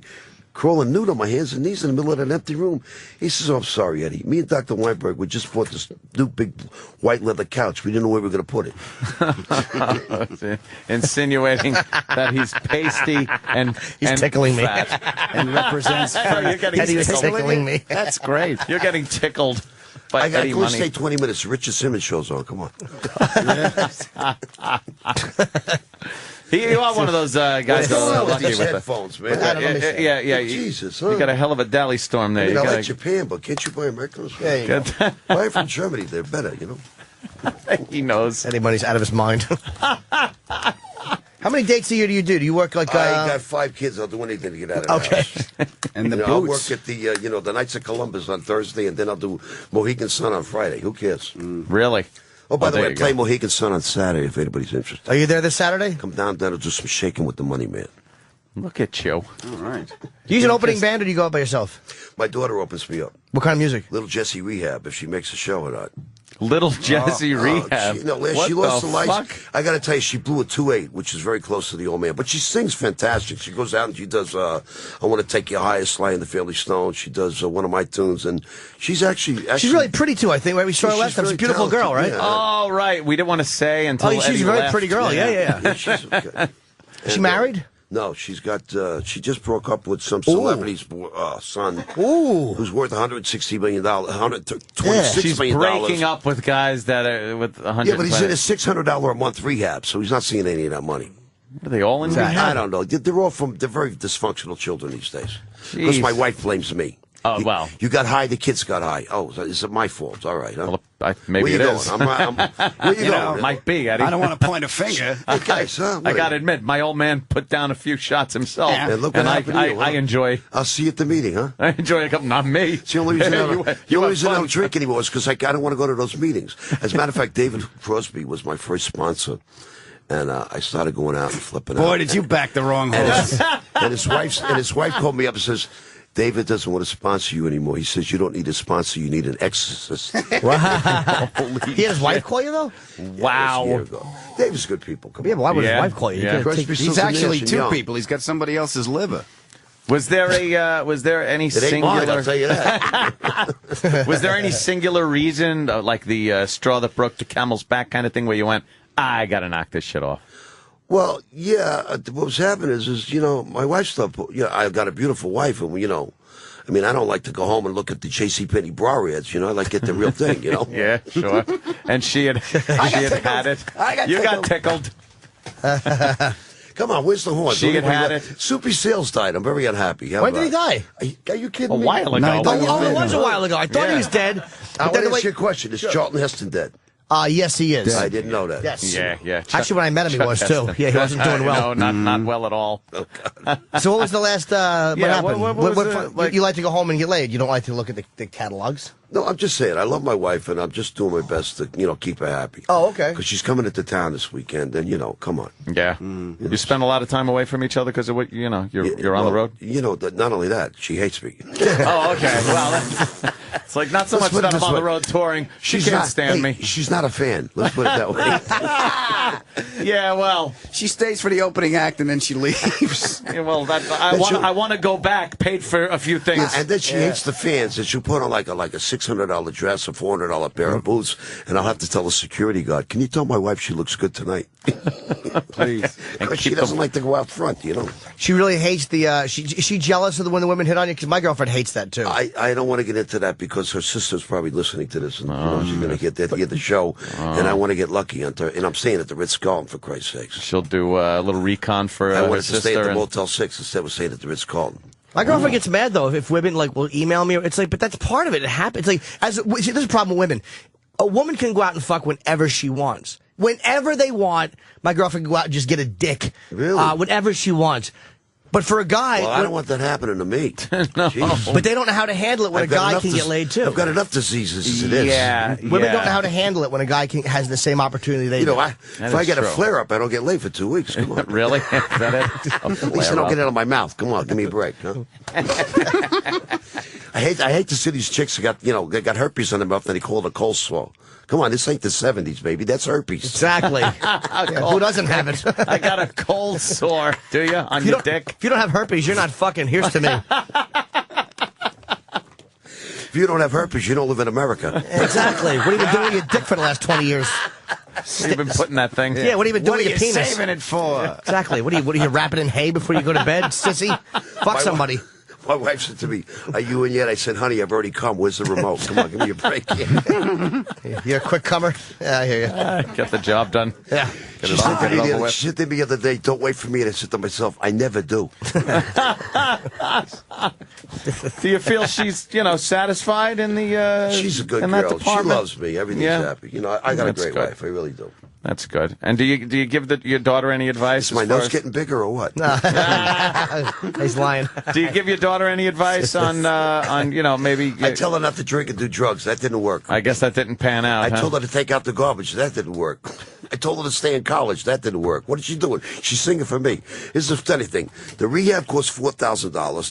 The DUI fine was $3,000. The Pasadena Recovery Center, keeping her off TV, cost me $2,000, and that cost me $5,000. And she had just turned 21, so she lost her insurance. So it cost me $18,000 for my daughter, and she's got the nerve to ask me for a raise. Can you believe that? I'm not making enough money. I said, "You got to be kidding me." Eddie, you are never going to stop singing. Yeah, you have to sing. I got to pay the bills. That's it. To pay for all that, the wife and the I can't kid. get a job at JCPenney's unless I use your urine. No. And I don't think, you better call. Now that I look at you, I don't think that's going to work. Do you have any papers or what? What are you doing? You better call Ronnie. We're doing another fucking Just duet. like Ronnie sang. Yeah. You got to still enjoy it, though, right? I love it. Yeah. It's a lot of fun. We got a lot of great fans out there, and I ran into one girl the other day. She said, "You got anything larger than a XXX?" You know, the little girls were on there. I said, "Honey, we don't sell tents." It's the first joke he got. It's the first joke he's got. I like fat girl jokes. They please me. Big fatty wants a shirt, and Eddie didn't have it. You'd love my fans. Same as us. Are they a little? Yeah. Bunch of fatzos, huh? I put my arms around. I says, "Honey, I bet you can cook, huh?" The girls that used to wear the spandex back in the 80s, and I'm not going to say nothing about my fans. No. But I love my fans. And, we will. They're fat. And they drag the husbands to the show, and the husband's going, "Son of a bitch, I got UCLA on television tonight, and you got to come down and listen to this shit." Listen to this shit. Your wife's here, you know. Well, I wanted to see Billy Joel. We'll go back to New York. I don't give a shit. You're in California. You don't live out here. That's fun. Where are you from? You still on Long Island? What are you doing? Actually, I got a house down in Palm Coast, which is about 28 miles north of the Daytona. But when they say that Florida is God's waiting room, they're not kidding around. I went to an Uncle Sam's or Sam's Co's or Costco down there. I got online, Anthony. Everybody in that line in front of me had to be 95 years old. Oh, yeah. You know what the scary part is? Known. You know what the scary part is? The cashier was 105. It was like by the time I got out of the store. Where does she go to retire if she's living there? They just walk her off the end into the water. 99 burden. March her into the ocean. Yeah, that's why Florida's get surrounded by water. It's where they put the old people. Yeah, walk that way. Any direction they walk is pretty much, you're assured to hit water. When should I stop walking? You'll know. You see a white light and relatives. A bunch of floating wigs, fucking 30 feet out in the ocean. Dumb hats. So I guess we're not going to talk about the Knicks, huh? They're doing horrible or what? Hi, Lewis. Lewis Black just came in. You know Lewis? If Opie was here, he would talk about that. Yeah, amazingly appears it's Lewis Black. You know Eddie Money, right? Lewis, of course. We got a real comedian in the room now. Let him take over. Don't trip, Eddie. We're playing musical chairs over here. Adam is now going to get out of his chair. Eddie's all... You know nothing about Fox. We're business. Eddie is all tripped up in the... Fox business. Oh, now Eddie's caught in his headphone cable. Eddie's been using microphones for 30 years, and he's caught... He's caught like a cat in the fucking... And I'm not even high yet. Hit him and heal him. You're taking off there, pal? There goes Adam Ferrara. Oh, my God. Let me see this sheet. Adam Ferrara, November 18th, 8:30, 19th, 8:30, and 10:30 at the Gotham Comedy Club, November 18th and 19th. Go see my pal, Adam Ferrara. That's in New York between 7th and 8th. 212-367-9000. Gotham Comedy Club. Adam Ferrara. Thank you so much. See you, buddy. See ya. And, of course, he's going to be on the History Channel. December 29th is our show, I think. Top Gear. You don't like the History Channel? Well, it's original programming now, If I so was they got like 17 Top and Gear. failing in school, I'd like it, you know. He's gonna- I have my kid watch it all the time. You don't know nothing. But it's like a car show. Oh, okay. It's I'm going to into be car like shows. they're going to take him and they throw him in cars and make him drive fast. And growing up with Adam, driving with him, I'm stunned. Yeah. that they gave him this gig. I think they're just hoping like he's got to crash at some point. Just keep the camera on him. Something will happen. Yeah. He'll fuck something up. Yeah. They They're should playing make him- Harry Chapin behind him. Man. What? Long Island car crash? Come on. How do you tie that in? They should really trip him up, though. Make him try to take off one lug nut. He won't be able to do it. He's completely inept when it comes to cars. Hi, Lewis. Love that Hi, guy. guys. Lewis, what's up? Same shit, Same different day. shit. I saw Things you. are really going great, I aren't know. they? I see you all over the place. You're all over TV. Well, because I'm selling a book. That's the fucking reason. I don't even mean that. I saw you selling pistachio nuts. Breakthrough for the whole industry. I actually like pistachio nuts. It was, I think, 3 spots in a row. It was Snooki. Mm-hmm. It's Snooki eating pistachio nut. Yeah. She's shaped like one, by the way. And then they had you. Yeah. They had that other guy, that Blagojevich. Oh, yeah. Blagojevich. Blagojevich. Rob Blagojevich, the former mayor of Chicago. Yeah. Or was he the governor? Of Illinois. Yeah. He opened up a briefcase and a bunch of pistachios fell out. Something like that. My favorite was I did the ad, and then the next one doing was the ad, and this is when I almost killed myself, was the cat who plays the piano. You know that fucking YouTube thing? Oh, that's hilarious. The cat who plays the piano, and the cat who played the piano had more people. The manager was with the cat. You opened for the cat. I opened for the cat. Yes, the cat was complaining as he was going long. The comic is fucking his lines up. Yeah, they got you doing a few things. I've seen you on a few spots for things on TV, and then you're selling a book. What's that? It's called about? "I'm Dreaming of a Black Christmas." It's Louis Black's Christmas book, and it's got Louis with a Santa hat smoking a cigar. This your third book? Yeah, I got to stay one ahead of you. It's good. I'm happy for you. It's always good to see a friend doing better. Always good. Hope there's a fire at your first book signing. Now that's obviously you don't celebrate Christmas, do you? No, never. So how would you, a Jew, write a book about Christmas? Because I think I'm not only Jewish, I'm single, so it's I'm perfect to discuss a holiday that I'm watching from the outside, and it's not really, and it isn't in the end a condemnation of Christmas. It's basically. He came to me, the editor came to me and said, right, you want to write a Christmas book? And I said, what exactly? What is the matter with you? Then he said, I think, he said, then he told me Glenn Beck wrote a Christmas book. I was like, well, then fuck you. If he can write a Christmas book, I can write a goddamn Christmas book. Then anybody can write a Christmas book. Not a big Glenn Beck fan, Louis? No, I would think politically, I think you're a little far apart from each other. Well, no, it's not even politically. I think what he's really good at, I wish, if I thought he really believed the bullshit, I would go, okay. But he was a radio schmuck. Right. But and I'm not you're not a radio schmuck. Yes, of course he is. Yes, he is. I am one of the schmuckiest radio schmucks you will ever schmuck. He's a radio shit pile. I absolutely am a piece of crap. Well, I forgot. And, but he's what he is. He's like P.T. Barnum. That's who the fuck he is. Yeah. Well, he generates more cash than anybody. There's a few people I think that are kind of passionate about whatever beliefs they have, and other people that see an opportunity to make some cash and put on the show, say the things they think people want to hear. And they're usually the ones that get caught with young boys. Yeah. And it's like, oopsie. Well, the jig's up. You got me. I was having sex with a young boy. Isolate that. But isolate that. They'll be playing that one. And here's Anthony. I was having sex with a young boy. Okay. All right. Finally, the truth comes out. But the worst thing that my editor said to me was that if you write a third book, you'll love this. This will taunt you. Then they'll consider you an author. Oh, really? Oh, you're not yet? Fuck you. Not now. I've got to do one more. Well, if they got 2 books out on you, you must be doing pretty well, or they wouldn't ask you to write the third book. Yeah, that was the... Because I wrote a draft and they never called me back. They said, stick to singing. Really? Is that...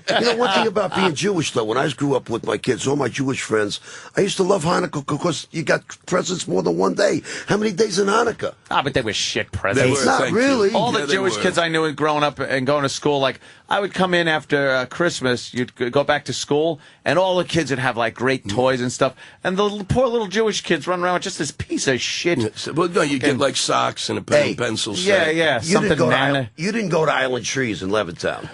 No. My Jewish friends had money. I did go to Timber Point Elementary School in East Islip. Wow, that was nice. Yeah. Sundays, Boomer Esiason. Islip Speedway, right? Yeah, Sunday. Islip Speedway. Oh, it was you could be on if the night was humid, you'd be trying to sleep and you just go.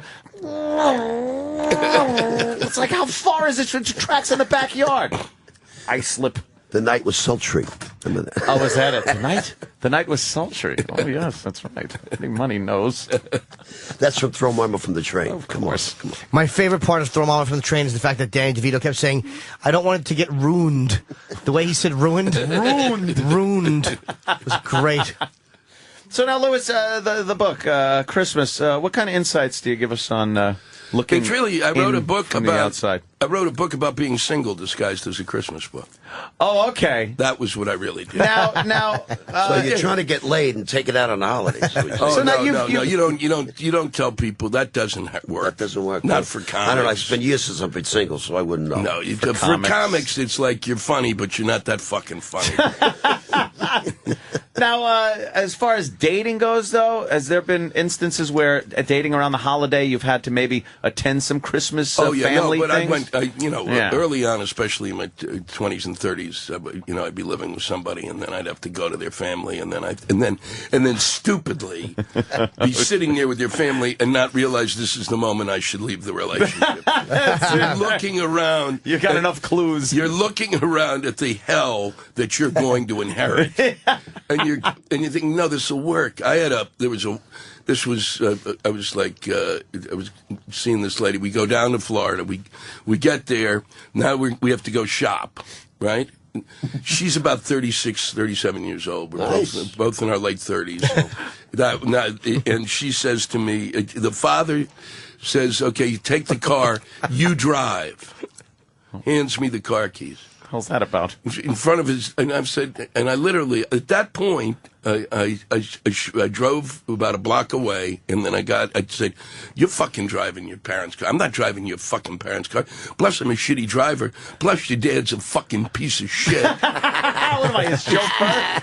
You should be, that's okay, like, Miss Daisy. So basically, I've been shown in about a 10-second moment that this girl is really crippled for the rest of her life because she's got a schmuck for a father. And what I should That's have what done, I count on, though. That's the only way. I love damaged goods.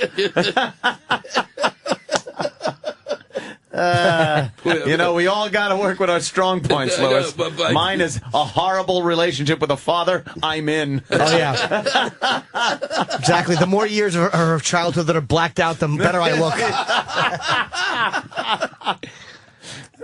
Shit. Yeah, I need dysfunction as well. Yeah, it's just shit like that. But I do recall Christmas. I used to, when I worked for a living and put in air conditioning and heating ductwork. Boy, I'm sorry I didn't Are you get sure it wasn't delivering papers? It was wonderful. Ugh.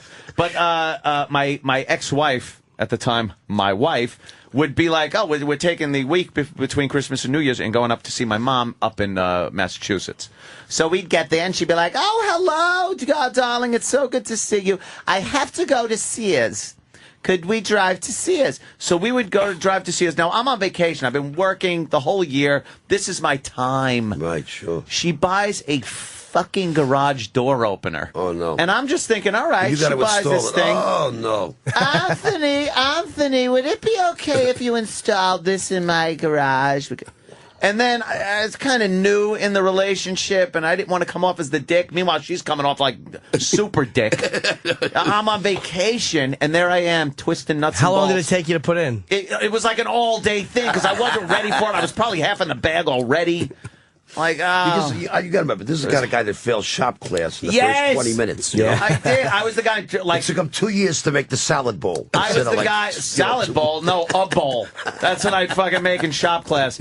I could make a bowl to smoke weed out of anything. It's like, what are we making today? Oh, we're going to make some kind of a drawer thing, a little tchotchke drawer and stuff. Meanwhile, you open one panel, turn the fucking knob, and I'm smoking out of it. And of course, the shop teacher knew all the pressure points in your body to make you, put you through pain. The thumb, the back of your neck, the back you of your didn't realize leg. these people should not be in education.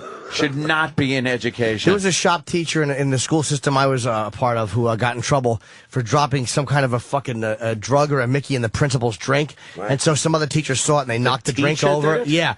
And then he tried it again and they filmed him doing it and he got in big trouble. Wow. Did you say slip him a Mickey? Or something. Or a fucking... yeah, I really did. Nah. It was in the 1930s. They had just knocked over a bank, see?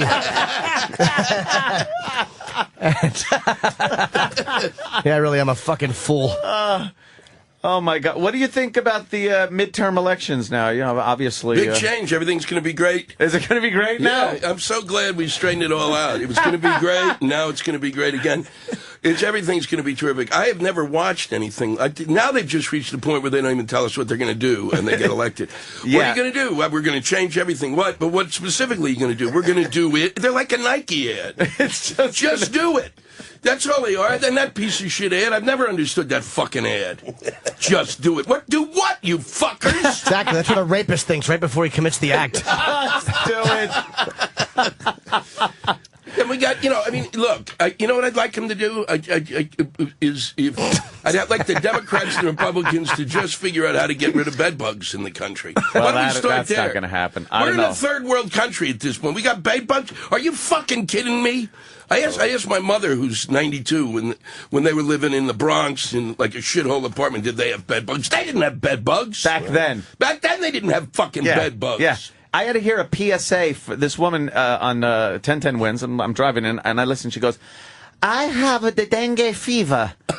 My joints, I'm like, dengue fever?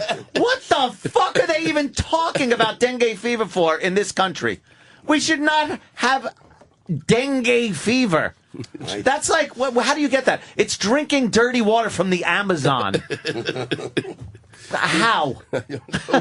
My friend had the only reason the bedbug thing. A friend of mine, got an infestation of this, and him and his wife. It's like a 10-day process of total. Like they literally move you out of your apartment and they fucking steam this and do that and radiate. And they this. freeze things. Yeah, they come up with like this refrigerant and freeze your bed, freeze everything, and then it apparently kills the things. It's unbelievable. I don't know. Did they actually bite you? Yeah, they bite you. They leave little red marks all over you. And it seems that there's no diseases directly attributed to them. Right. But it's disgusting. Yeah. It's annoying. I wouldn't want to have bed bugs. And they're really little, too, aren't they? But you can see them, though. They're things. They've shown them, I'm convinced now because I've seen a couple of ads for exterminators that just do bed bugs, that they're going to hotels with little baggies full of bed bugs, sprinkle them around, and then wait for the phone call. Who wouldn't do that? If you want to run in a fucking bed bug business. Bed bug business. I'm in the bed bug business. I went to... I was in a bed bug business with his father. And your father, he brought the bed bugs. There they are. Yeah, see, they're kind small. of big. Where you sleeping? And then you go to the hotels, and you know something. And I'm constantly. I don't want to. Yeah. You're probably in some of the sleaziest hotels in the country. I had them growing up. I didn't know what they were. I swear to God, I would see them crawling like in my room, which was filthy. I thought they were summer beetles. I thought I had little what summer a cute beetles. Name you gave them. I really did think they were summer beetles. They're blood-sucky ladybugs. And then later on, he got crabs. And I had crabs 3 times. You had crabs 3 times. Yeah, you get crabs, you must have 3 times. At least you were getting laid. What are you worried about? Same chick, twice in a week. Gave it to me. Black girl, Danielle. That's just your fault. I know it is. Her vagina, I could smell her pussy through her pants when she was at the bottom of the steps. I'm not kidding. She was 3 steps away from me. And she was a deep sea diver.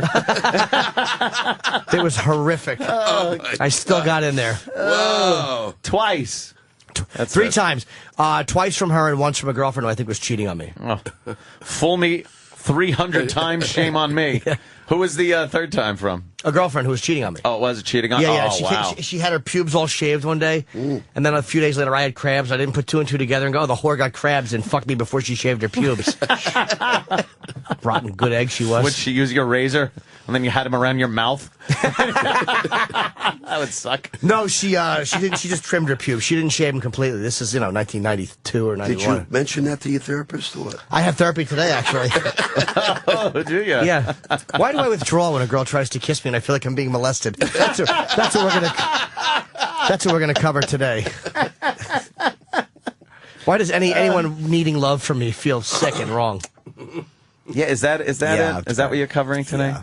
Do you think you'll ever be at the point where you can just accept your life, who you are, and not have to go to therapy or anything? Yeah, I don't know. It's not bad. It's only an hour a week. I know it's only an hour a week, but do you think you'll ever reach the point where you just don't need it? No. No.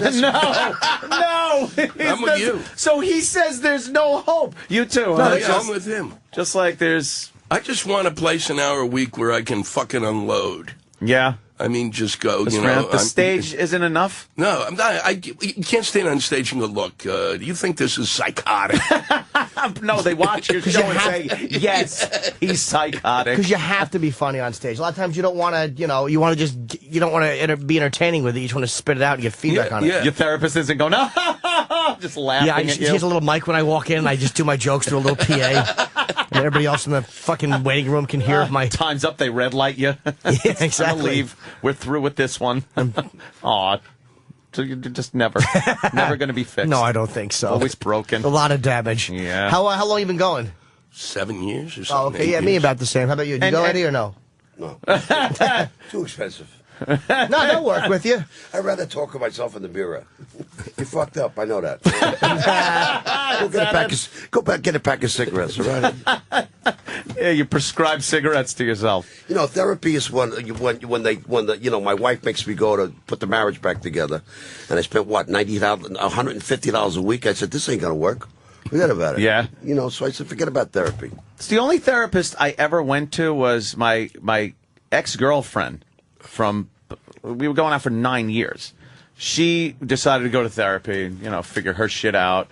And it was because our relationship was kind of being affected toward the end.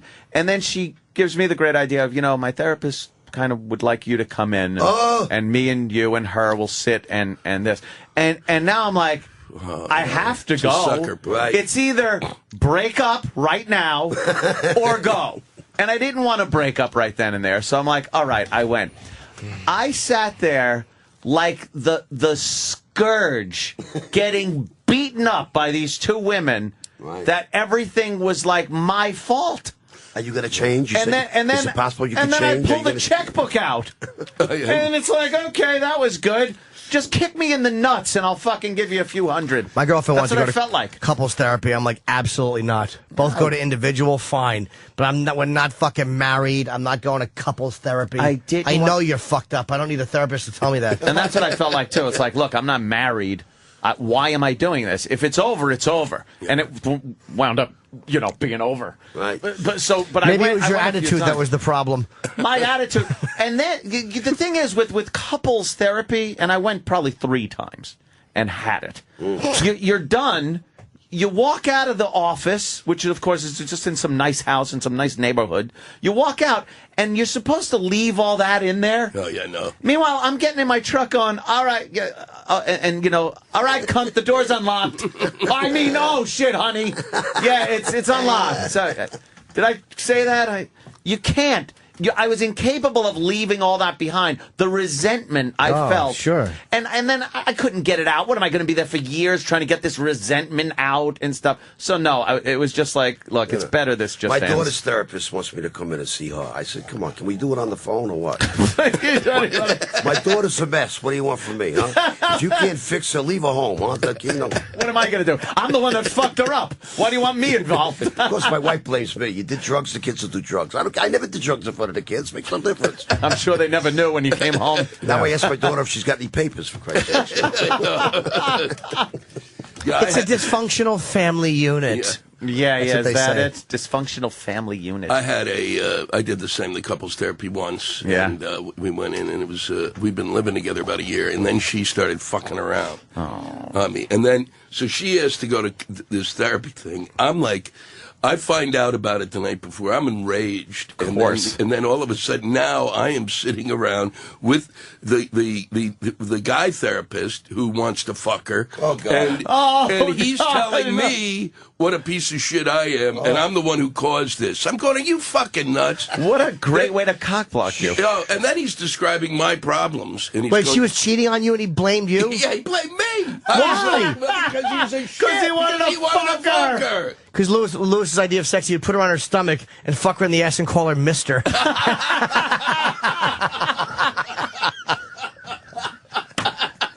Some girls might enjoy that.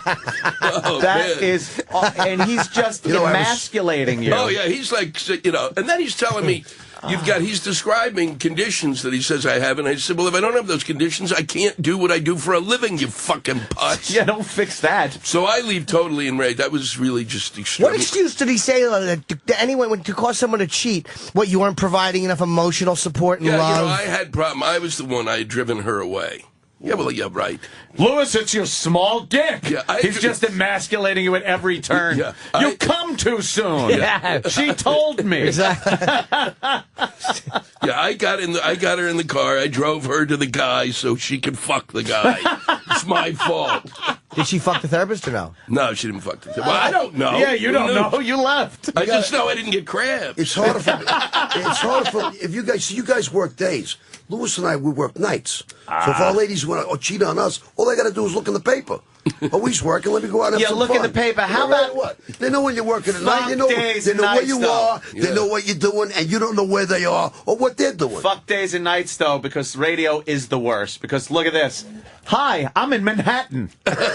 You know I am because you hear my fucking voice coming out of the radio station. Right. You know I will not be home for at least 45 minutes if I ran right now. How many fucking nuts can he bust in 45 minutes? Stop. Isn't it an awful thing when you think they know where I am? My girlfriend's too much of a cunt in the morning to fuck anybody. That's the beauty of her. She's a fucking monster when she wakes up. But when I'm out doing gigs at night, she's probably taking cocks of all different colors and creeds. Her fucking vag is the UN, I'm quite sure. But in the morning, she hates being bothered, so I'm sure she's really not no cheating. Morning sex. No, not for me. her? I won't do it. She probably would. Why won't you? Because I hate it. I hate morning breath. I don't feel sexy in the morning. I want to piss and not be touched. I'd never fuck in the morning. There's nothing better. I got no than time that. thing when it comes to sex. You could fuck in the morning, Lewis? I could be 24. It's an open door. 24 really hours. is. Anytime. I'm It really 7-Eleven. Drop of a hat, I'm there. I'm Really? up in 24 hours. That's because we never get it. We're married. I'm married. I know. So you take it whenever Well, you. you know. Yeah. I like the morning J.C. sex. Penney bra ads, right? Yeah. You know what the hardest part of morning sex is the breathing. Because you're morning working, breath. so you got to do the thing. You ever see when a swimmer turns his head sideways and goes, like sucks the air from the side? You got to breathe out of the side of your mouth because you don't want to breathe in her face, but you're fucking huffing and puffing and Right. Disgusting. no kisses really. No, None of that. fuck her doggies. I can't stand I morning go down sex. on her first thing, and then I can blame my breath on that. And that was you. I just brushed when he was You sleeping. can brush your teeth. Yeah. Yeah, but the kills the mood. Kills the mood. Both scrubbing. Not if you're fast. What do you mean? You just Where? run to the fucking bathroom. Yeah, brush and your then she's teeth, been 2 sleeping minutes. sleeping in her own drool, so her cheek smells like spit. Fuck that. What the fuck are you going out I with? don't- Stroke victims? What the fuck are you doing? I don't like morning sex. I like it at night. Last night, I've been feeling weird the last couple of days. I haven't wanted sex. My girlfriend, I wanted to fuck, and I was just like, look, I'm in a really weird mood. I don't know why. And I rolled over with an erection and went to sleep.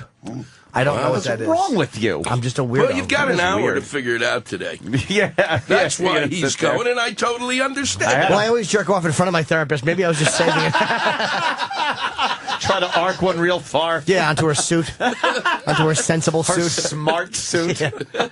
Does she wear a smart therapist Yeah, suit? she really does. She looks like she dresses like the senator from Silence of the Lambs. Oh, my God. Love the shoes. Yeah. Love the shoes. Oh, God damn. So, Lewis, how'd you know she was fucking around on you? Because she told me. Oh, she confessed? Yeah. What'd she say? She said, basically she came, she'd been out and came back one night, and things had been going bad. Oh, bad, okay. So it was like the... And you said, where were you? Yeah, I said, where were you? And she said, I've had it, and da-da-da-da. I've had it. Yeah, It's not a good answer when you say, where were you? Yeah.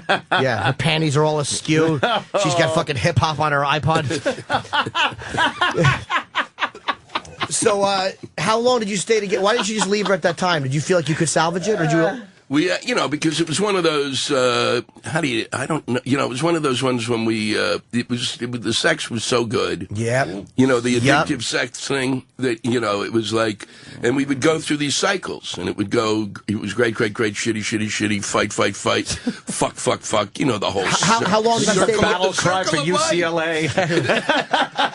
How long did you stay together after she confessed? We stayed together. We got back together about 3 months later. And how long after that did you stay together? It's in the book, actually. Oh, wow, really? Yeah, Okay. I didn't really do it as a setup, no, but she, just a simple, long story short, then we end up together, then she gets pregnant, then we get married, because I'm that kind of a schmuck. You got married? Wow. Yeah, but it lasted that long. You and I have been married longer, actually. and then she came in 4 months later and told me that 6 months later the baby's not mine. Oh, my God. Yeah. Damn. Yeah. So what happened? She has it now? Yeah, no, she has it. We went and had blood tests with the guy. The kicker. Was it the same guy? Holy shit. No, totally different guy. It was a guy I was working in a theater company. And, and he was a mime. How fucking good is that? Are you kidding me? But he was a great dirty talker. He makes believe that he's pulling beads out of her ass. That was really the kicker, a mime. A mime terrible. knocked up your chick. A mime, yes. Yeah, let's make a wall. Wow. Oh, so shit. would you ever fuck her and make her tell you about the fucks? Like, could you use that to be dirty? No. All right. No, that would be like it must have been not complete back then. resentment. I could now. Back then, I was like, It must have been. Oh, it's a long time ago. Yeah. Did you garbage. think about it every day that you were with her, though? That like, oh god, she was fucking someone else. No. While we were going out. Were you fucking someone else? No. Oh, boo. But I thought about it a lot. Oh, boo. I did after. Okay, good. Really? What a juggler. I showed you. Yeah. I one-upped you. He had to buy threesome with the captain and Tennille. Shields and Yarnell. What was funny, I was in a state after this whole the strangest thing, after this whole thing goes down with the kid, I'm totally shell-shocked because I never why would you fucking, it never crossed my mind. There was no Oprah show. There was nobody was going, there was no everyday 60,000 things that are so bizarre you couldn't imagine them are occurring. Right. So it's like, really, this happens? So I would be going out with women afterwards and I would just tell them the story. And then they would fuck me. And because it was like they were going, and at the time, I'm just telling it to get it off my chest and go, if I seem a little odd, and I'm not thinking. I mean, that's I'm like, a great Costanza and then strategy. they were like, I'll make it up to you. And then I started, it was like an amazing kind of a thing. Did you ever did they ever after sex roll over and go, I completely understand why she did that? Do you know any mimes? Wow, that is really something. Is she still with the mime? What a horrible thing. No, she left him and now she married some other guy and then I think left him and where the hell did you find this girl? She's really an actress. Good move. Actress. Yeah, good move on my part. Probably good looking though, right? That's what she was hot. There you go. Do you hate her or are you friends with her now? No, I don't talk to her. I don't hate her. I just, it's like, the only thing that was odd was she got in touch and said that I was performing in the town and would I come and talk to her student? Like, what? Are you fucking gonna do you a favor? She's a teaching She's a teacher, actor. of course. You should go talk to her students, yeah. You should have said yes and then sent a mime. Yeah. Guy walks in and he's just fake wall. Look out. Well, here's my motivation. A cunt cheated on me. Yeah. Tell the story to the students. Yeah. And she, you don't mind if I say she fucked a mime. So I internalized that and used it in my work. Yes. Are you getting all this? We drifted totally, that was it. Once that happened, it was like door shut. I'm not dealing with you. Are you one that could be any kinds of friends with exes? Have you done that? Some of them are great, in a way because Kathleen Madigan is a good friend. She's your ex? I didn't know that. We dated for went out for 3 years. I like Kathleen, and we became. But it was like it took a bit of a while. But we're actually, we were part of the problem was we were such good friends. It was like hanging out with. It would be like hanging out with you guys. I mean, it was like we were not. Right. I'm not gonna. I'm not gonna pull your crank. Oh shit! Might as well leave now then. But no, and then after we, it's been great because we get it. It's like now we don't. There's no bullshit. How many years ago did you date? Yeah, that's it. Huh? How many years ago? Years about 20-some years ago. And That's exactly it, though. You Yeah. gotta if you could still remain friends and completely throw that thought that you're having sex, that you're gonna have sex or want to have sex out the window, it ain't gonna happen. Right. We're just gonna be friends. Oh, yeah, then yeah. it can work. Or if it didn't end with some horrid, resentful thing. Right. Yeah, well, I mean, then it's okay. There's a woman also that I lived with for 7 years, and I can't bear to. I just can't talk to her. It's just. I felt like, Yeah. They, no. Oh, okay. No, not her. Okay. I'm still friends with her. Oh, cool. That's funny. You had a woman for 7 years? Yeah, that was a mistake. yeah, that was a mistake. Don't you look back sometimes and go, I wasted 7 years. But then I watch. But don't you also then see your friends who wasted 12, sometimes 14? Sure. Yeah. Or 9? Yeah. I always think back, right after, 9. Oh, Jesus Christ, that I sucked. had a shot of your face when you turned to him. I know.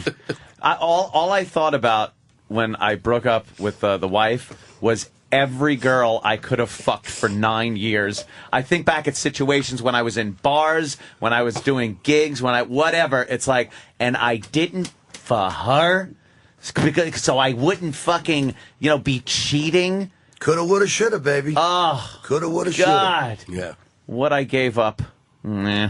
Opie, do you think we could play this track for the veterans? Opie, Anthony, whatever. Yeah, no, we could ride that. We could ride that out. It's okay. And then I gotta go to the Louis, next. I was just gonna say, get the fuck out exactly. of here. Take your cuckold body and fucking hit the bricks. We got a guy that's coming in to spin plates. I love your stuff, though. I think you're hilarious. Yeah. You think we can get a picture? I don't have a camera, but I'll take one. I love please, this guy. you guys have a blast. Louis Black, he's got I'm Dreaming of a Black Christmas. And the show is so much better without Opie. Oh, my God. I was like I could breathe. It's the first time I've been in the studio and I could feel that there was like more oxygen in the room. Did you notice that? Holy shit. He's going to kick your ass. I know he is. Oh, God. Close your headphones on. It's, yeah, we're all right. Get away from the TVs. Go ahead. They're snapping pictures. Also, let me get this out of the way. Adam Ferrara, my good friend, Gotham Comedy Club.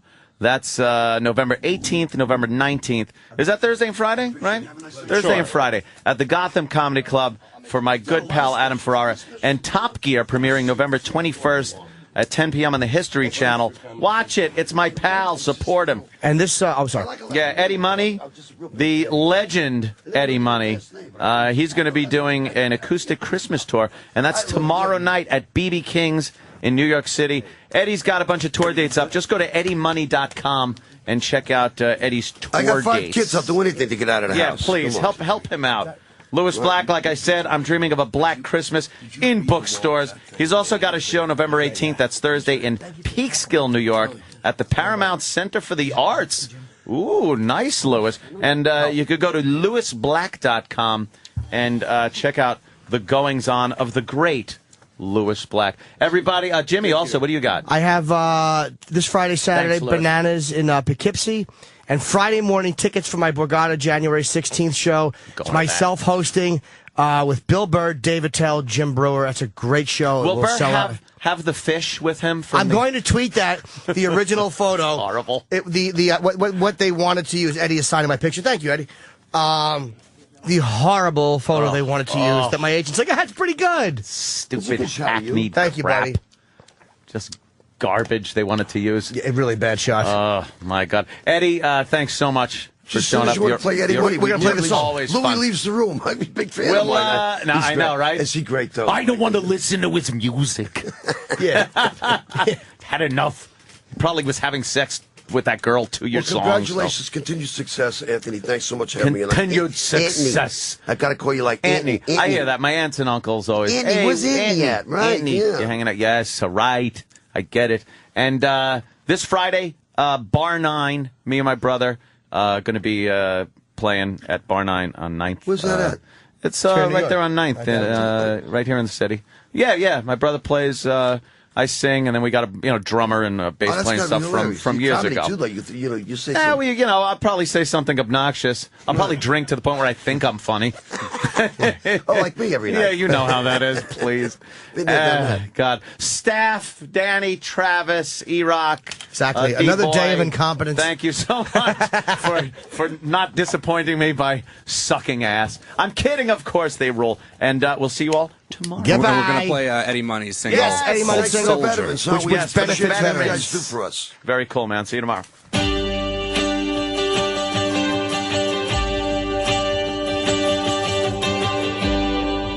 I heard the news today. You're finally coming home. You've been gone for way too long. When you went off to war, know what you went there for. You fought to keep our country strong, but you didn't see it coming. When you hit that battlefield running, one more soldier got in heaven tonight. One more hero by the dawn's early light. We salute you, 21 gun locking Lord. One more soldier coming home.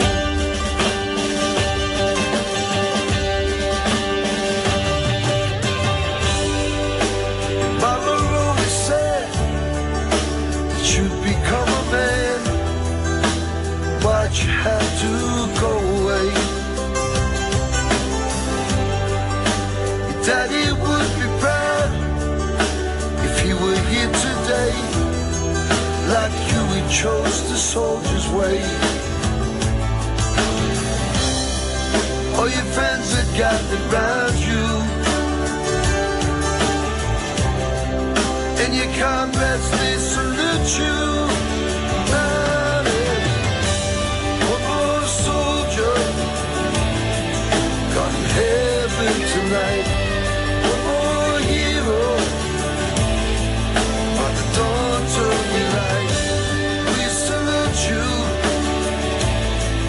21 gun locking Lord.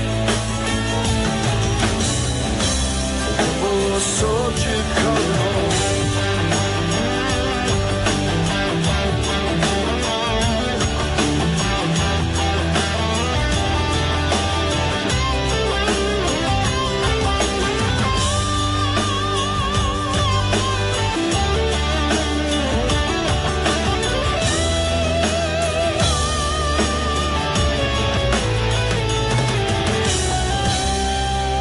Flags are at half-mast as they take you to your resting place.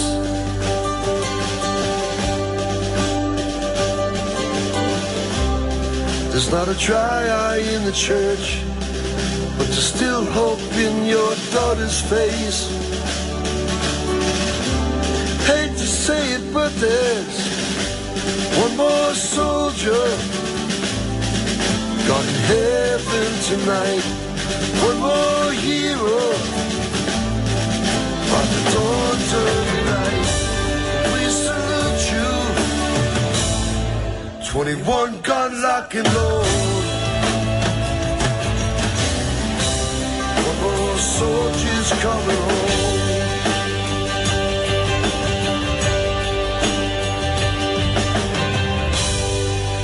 I heard the news today. You're finally coming home.